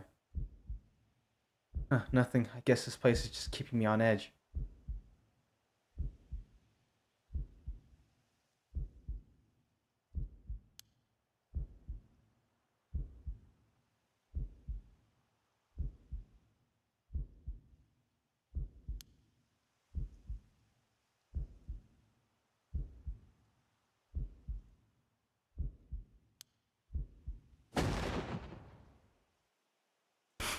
That got me. That got me the first time. Will get me again. Aha! Sorry, sir. Would you mind if we asked you a few questions? Found me.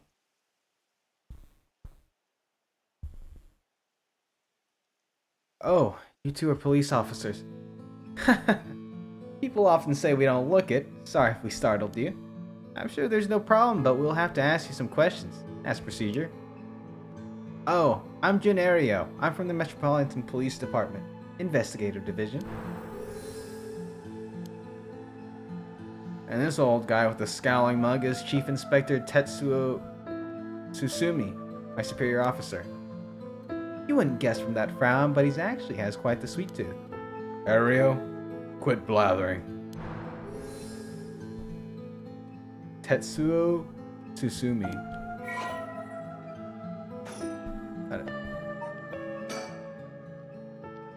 Now first, could you show me some ID with your name, address, and occupation?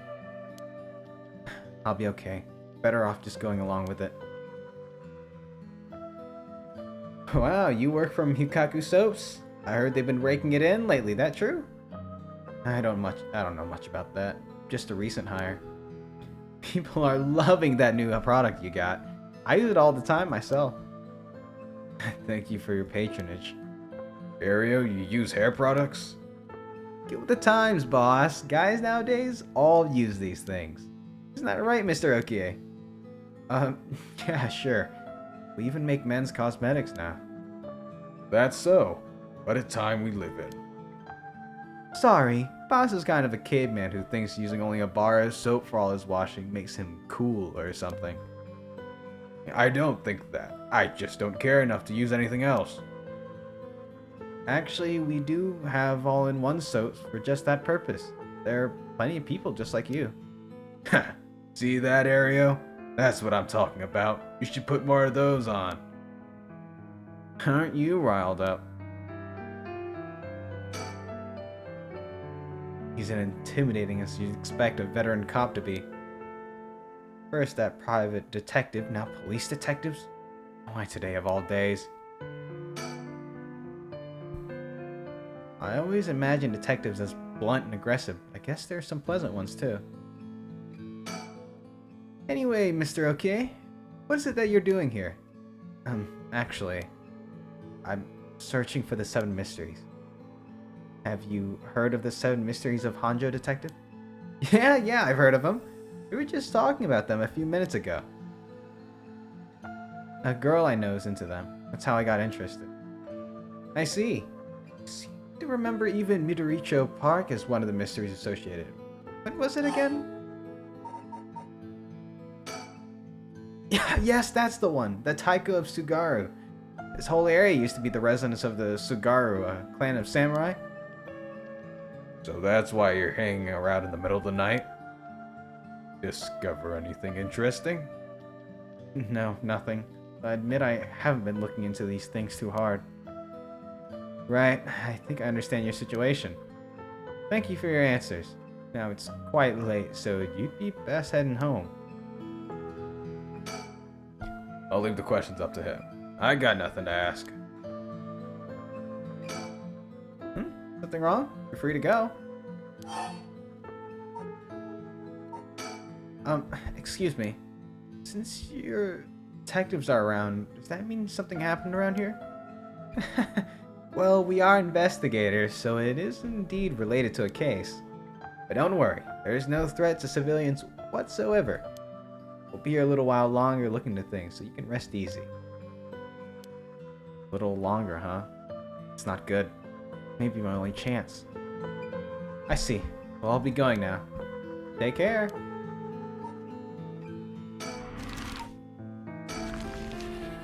Oh my god, a high school. This is another site. What was it?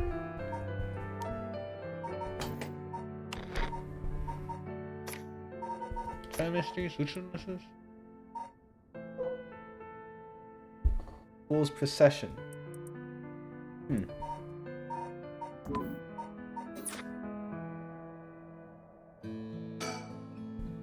Let's see here. Ah! Someone's there! Huh? Whoa, what the? Ah, I'm sorry. Are you okay? Yeah, I'm fine, but did you just climb over the school gate? What's going on? Why are you at school this late? Well, I'm really sorry. I'm in a big hurry right now, so I gotta go. Hey, wait. Bruh. Huh? Why? Mio, I'm sorry. Wow. We really did kill her.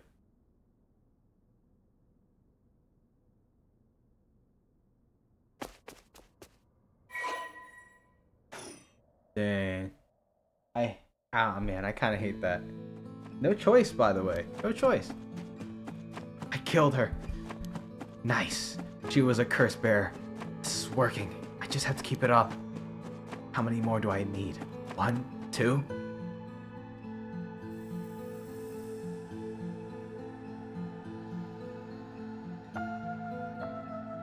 Right.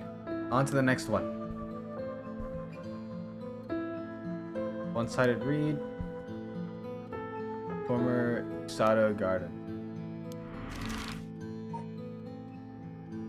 The Ryugaku Bridge.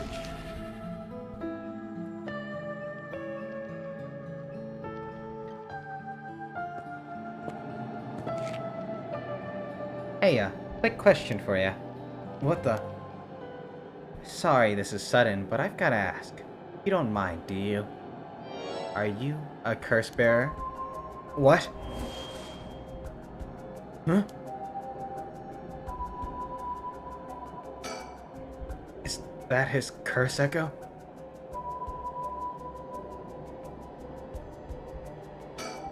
What the? How did you... Oh, don't mind me.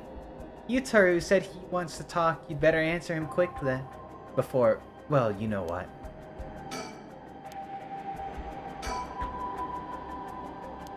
The one-sided reed place.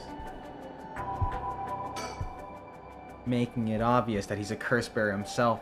What's he trying to pull? Maybe he's confident that he can activate his curse before I activate mine. Gotta be careful. How do I respond here? Yeah, I'm a curse bearer too. I appreciate the honesty.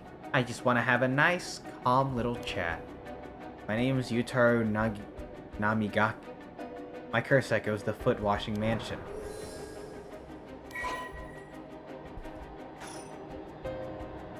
Chat? I'm not gonna curse first and ask questions later, just because we're both curse bearers. I've got a little more class than that. I hope you're smart enough to extend me the same courtesy. Fine. Chat away. Thank you. Good to know I'm dealing with someone reasonable. Alright, let's talk. What do you want? Right, I'll cut straight to the chase. Will you join forces with me? Join forces to gather soul dregs? Yep. You're using your curse because there's someone you want to resurrect too, right? In that case, it'd be more effective for the two of us to work together than to do it all yourself. Think about it. With the work, we'd have two kinds of curses at our disposal. Working together. I hadn't thought about that before. Can the soul dregs in one curse stone be moved to another? That's a fundamental requirement for this to work. Well, we'll have to test it. And I can't do that alone either. I see. Alright then, if working together helps us both get what we want, maybe it's not a bad idea. Thanks. Glad to be dealing with someone who can think things through rationally. But there's something I need to know in advance. Tell me, how many soul dregs do you have right now? Right, I have some, of course. I am more than competent after all. I'm asking you how many. I'm at 1%. Don't worry about it. My curse is so easy to activate, I'll have plenty in no time. I bet you haven't even managed to get any of your own, have you? I'm at 67%. Huh? Say what? That's the amount of soul dregs I have in my curse stone right now. What? Oh, you're serious? You're not even close to being on my level. I'll keep gathering soul dregs on my own. Let's forget all about the joining forces business. You've got to be kidding me. I call your bluff. Don't think you can scare me off so easily. I see. That's too bad. If you don't feel like talking, that leaves me no choice. I gave you a chance to come out of this alive. Real shame you're just gonna waste it. What are you... What the... Is this the voice of the curse echo? Among the 7 mysteries, the resentful memory of the foot-washing mansion is particularly strong. You can't block it out by plugging your ears. As soon as you hear the voice of my curse echo, it's the end for you. Damn it.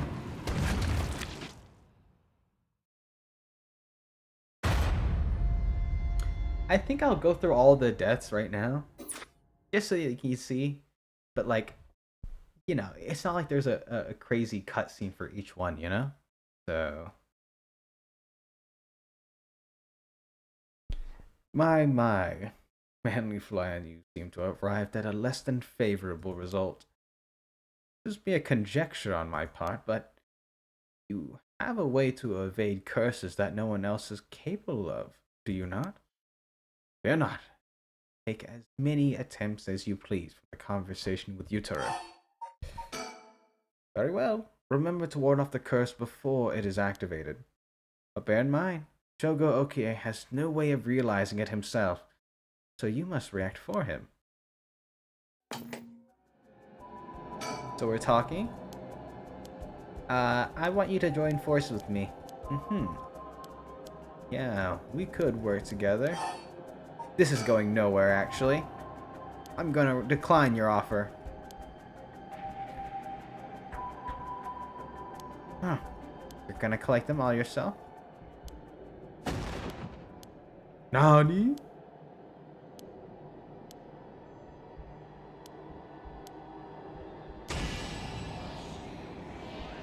Now, I thought it was so clever because I was thinking about what I could interact with. Because he's talking about how, you know, the voice is the thing. What we want to do is that. You see, you notice how this game doesn't have any voice acting. But there's the voice volume here. What are you... Among the 7 mysteries, the resentful memories of the foot-washing mansion is particularly strong. You can't plug it out by plugging your ears. As soon as you hear the voice of my curse echo, it ends for you. Damn it. A voice? I don't hear any voice. What? There's no way. Yet there he is, perfectly unharmed. How? What's going on here? I don't completely understand it myself, but this curse's condition don't seem to have been met. This is my chance. Utero, your curse won't work on me. I'll let you off easy today, so get the hell out of here. You son of a... Fine. I'll be on my way then. But mark my words, I'll make you regret this. Ah.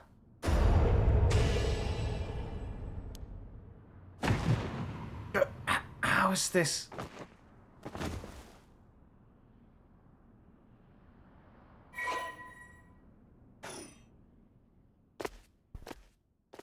Yup.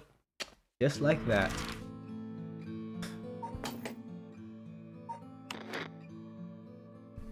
Wait, 20%. And there was a woman there. So, who exactly have we killed?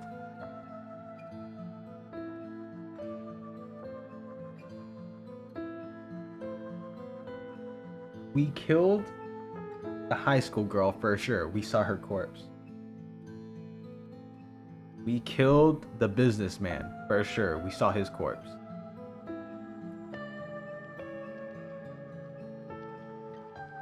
Did we kill him? Because there was the other lady there. I don't know.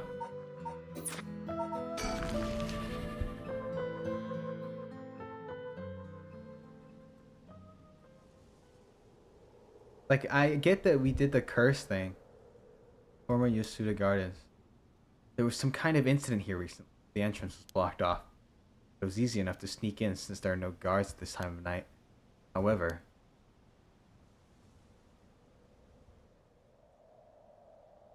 So, have you decided what you're going to do? With your... oh so precious...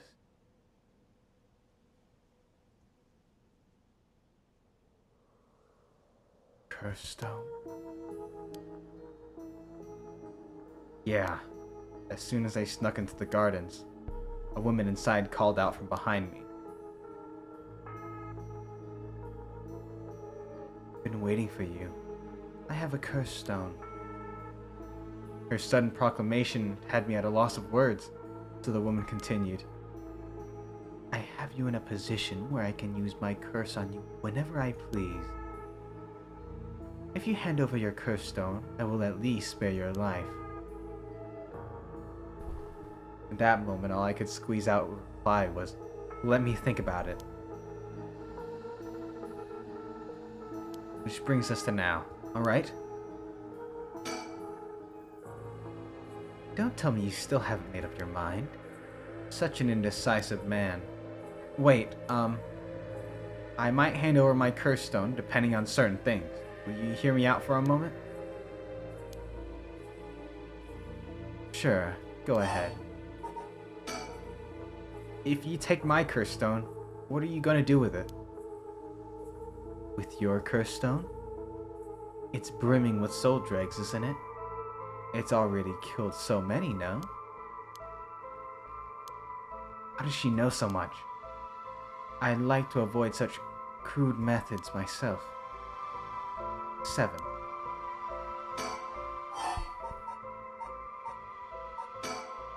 You want soul dregs? That means you're after the right of resurrection too. Not that I'm trying to compare our circumstances. Can I ask what led you to this? Oh my. You mean that if my situation is more dire than yours, you'd give your curse stone to me? Sure, I'll consider it, so tell me. Liar. Huh? You wouldn't hang your fate on something as superficial as that. Nor would I. 6.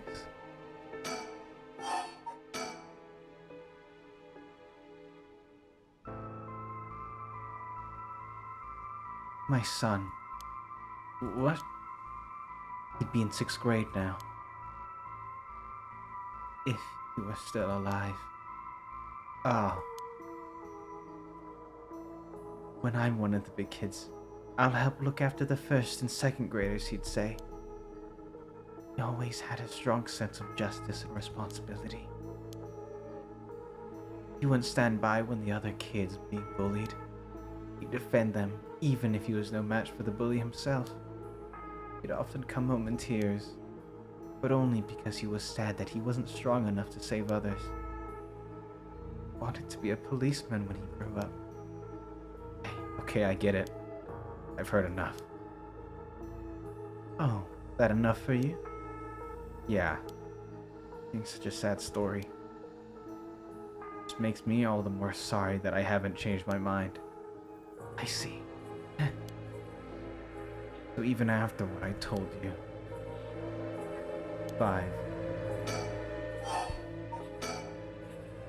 You still won't hand it over. 4. Can you take soul dregs from other curse bearers' stones and add them to your own? Who knows? But I have to admit, it's worth trying. So basically, you want soul dregs, but you steal the one the others have gathered because you don't want to get your own hands dirty. You are half right, but half wrong too. Huh? I don't mind getting my hands dirty. I just want to end this with as little trouble as possible. Understand? Wait.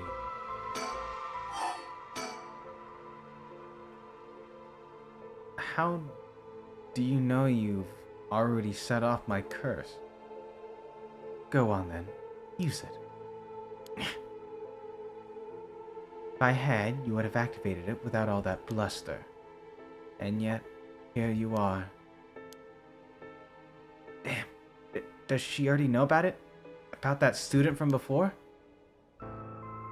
If she already knows what would activate it, she wouldn't hide it. If she knew what activates my curse, there's no way you would set it off yourself. So she must not know yet. I still have a chance. Listen. I don't want you to get the wrong idea. About what? Talking like this instead of killing you immediately. It's just a whim of mine. What I mean to say is that you were never in a position to bargain. 2. Did I expose myself somehow? She said she could use her curse on me anytime. Guess I've already fulfilled its conditions. Could be a bluff, but since she seems to have information on me, it's probably true. Can't hand over my curse stone. I need to figure out how her curse is activated and find a way out of it. For now, maybe I can get some information by talking about something that'll catch her interest. You actually can't kill me, can you? And that strange countdown from before, too. It's all just a bluff to threaten me. I don't give in to threats, so why don't you just give this up and... If that's the case, give it a try then. Only 2 more now. Let me tell you the number. 1. This conversation is over. 0. Such a shame. What? This is the end for you. Farewell. No. Fire. Of course. That's what it was. That guy. Damn it. He's been following me.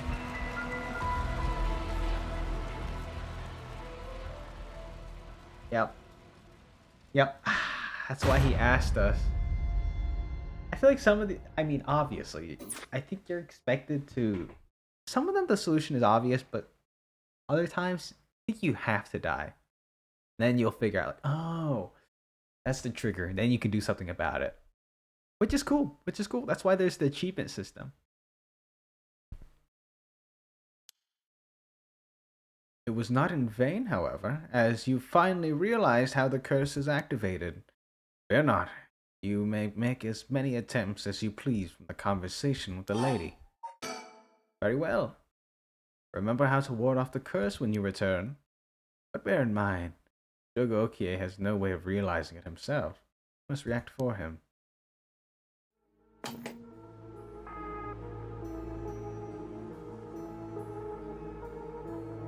Oh, there she is.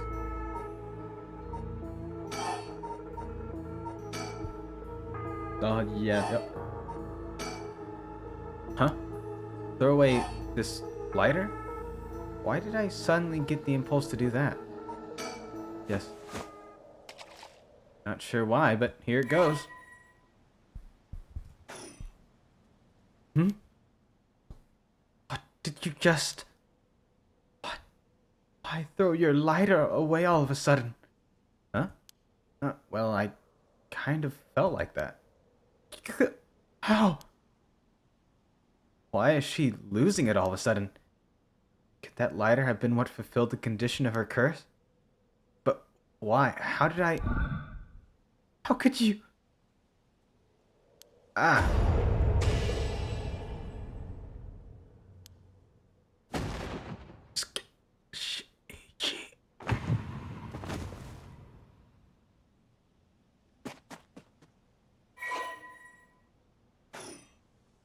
25% soul dray. That's it, we filled it up.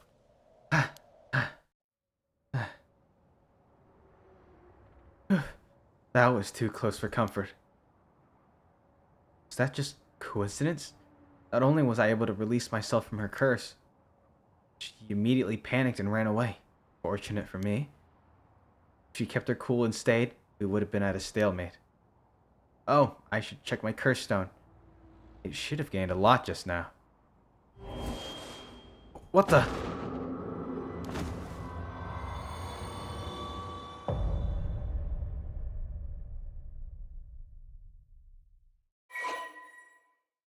Story chart unlocked.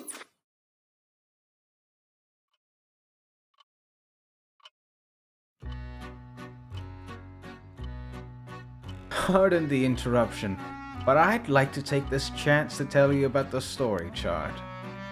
This is the screen which will appear when you open the story chart. From here, not only can you see the overall structure of the current story, you can also progress along different branching routes by playing past stories over again. We could call this exactly the power that Shogokie had sought after. Normally, you would have been able to use the story chart function freely. However, due to certain circumstances, it has been locked until now.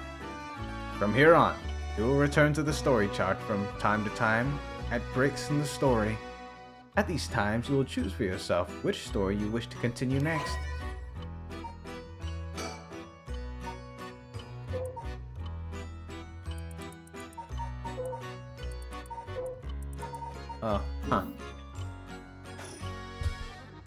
By the way, should you use the story chart to replay a past event,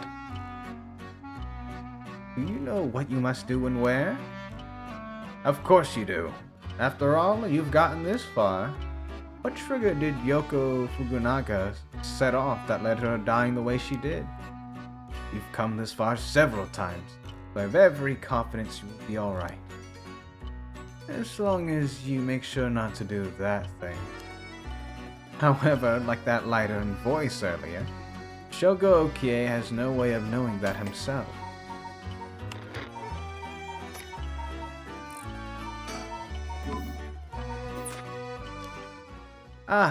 On that note, I am curious. Have you determined how many people Shogo Okie has killed with his curse? Okay, if you count the amount of people that has killed with his curse, the assistant, the man in the beginning, killed the schoolgirl.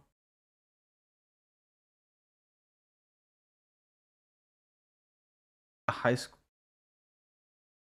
Yeah, assistant, schoolgirl.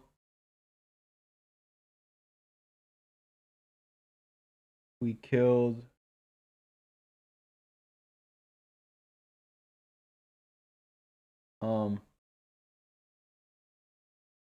Whose corpses did we actually see?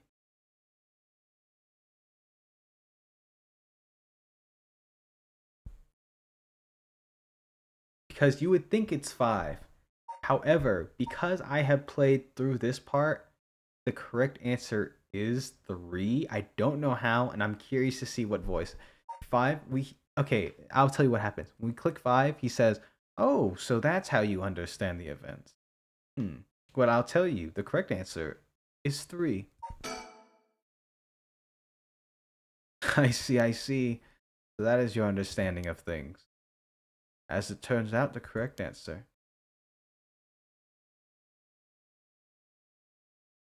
5. Well, that is all. What? He changed his answer. I chose 5 last time and he said 3. Because you would count 5 people that you activate your curse for.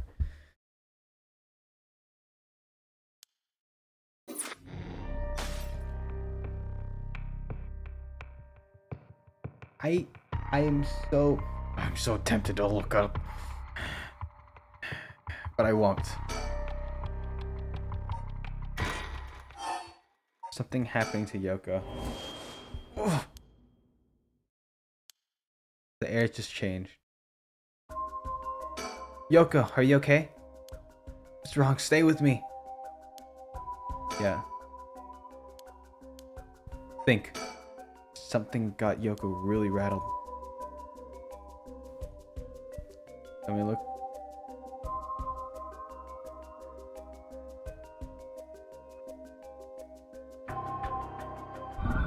Yoko's pointing at there. We don't push. Just notice this is the curse. This is the curse thing. Still, she looks really spooked. I doubt she's making this up. Did I miss something?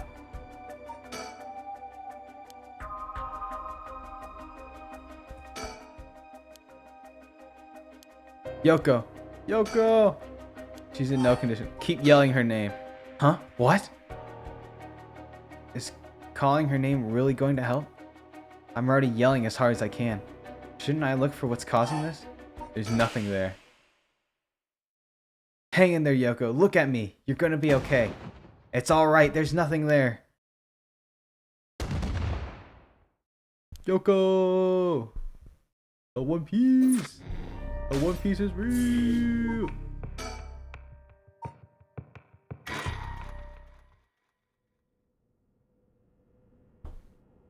Now, normally, I despise ending hunting games. I don't despise them. It's just, it takes out from the immersion.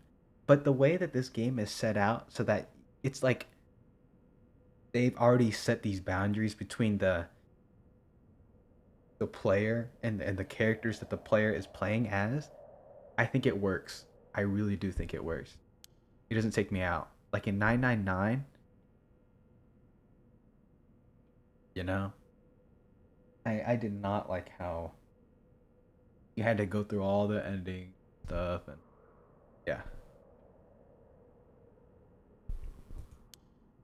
Oh, good. You're awake. What? Uh, you okay? So rattled and confused, I thought you'd really lost it. Feel dizzy, headache, humor's off balance. Huh? Oh, what did you say? I think I heard that before. You're the one who said it earlier. Oh, right. That must have been it. Humor's off balance. What, back there? You end up like that because of your humors?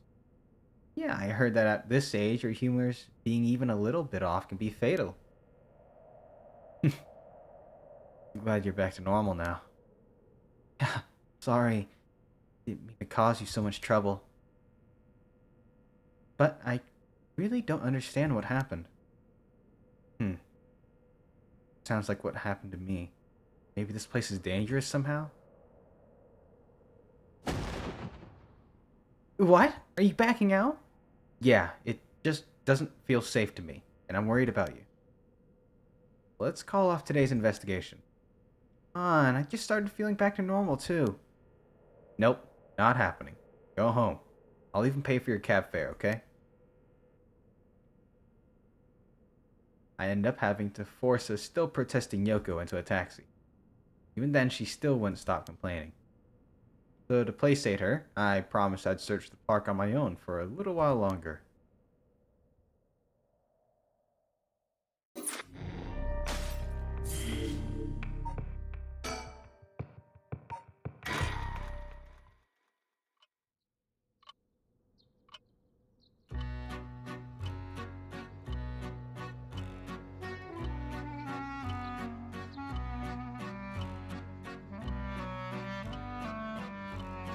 In further news,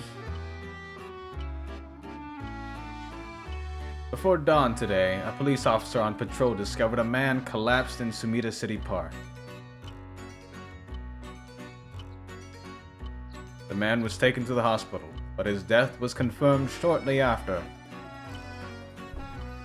Investigators are still underway, but police suspect a connection to the other unexplained deaths found in the area around the same time.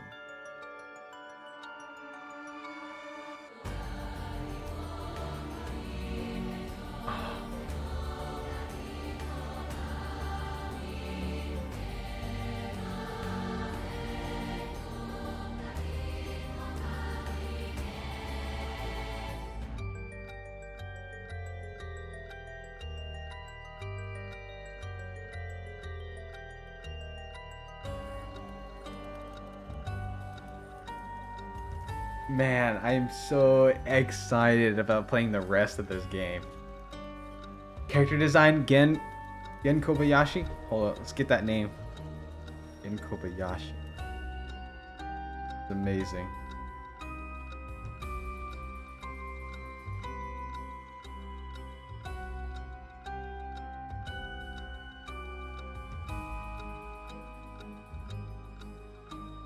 That's a He did The World Ends With You art? Are you kidding me? They look so different. Dang, this guy is cooking. Oh, man.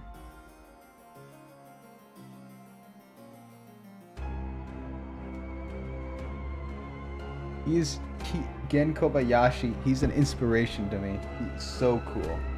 Anyways, at least his art is. I don't know about the man himself. But man, well done in your efforts thus far. This brings Shogo Okie's story to a close. But this is not the end. Far from it. In fact, this is where the story finally begins. The roots of the three protagonists have now been unlocked.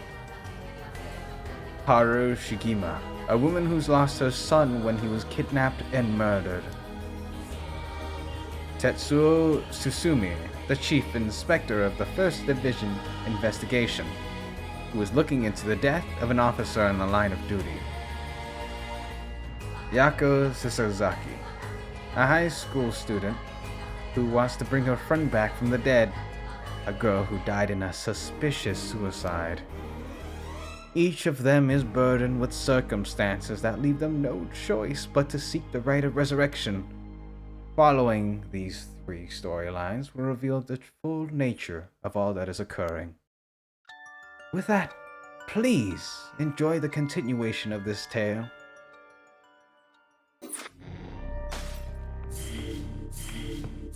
Here is where we left off. Here's where I left off.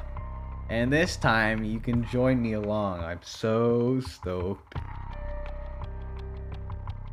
But yeah, it's gonna be good. It's so cool. It's like the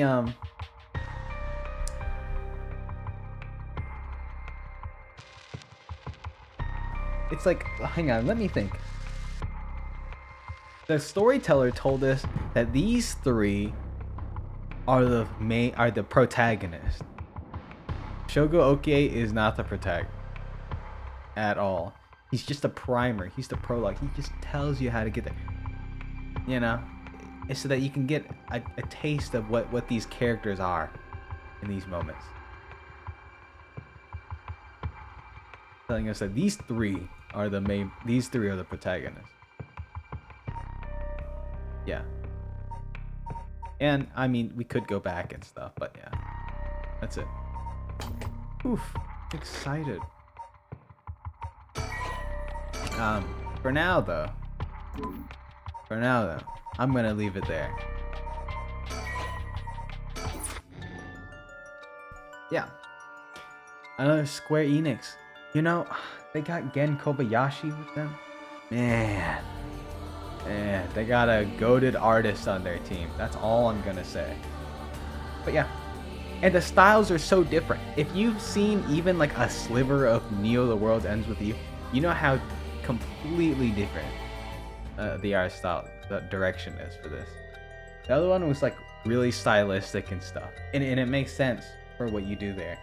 And then, yeah, I don't even. Yeah, he is the actual artist for this.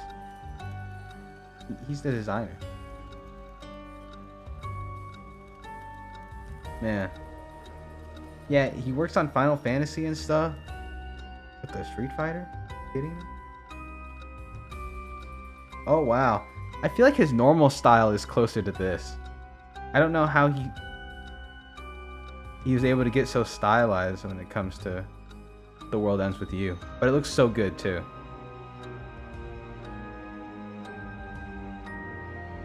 Man.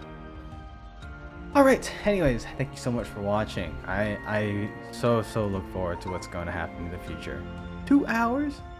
That's not terrible. Okay, yep.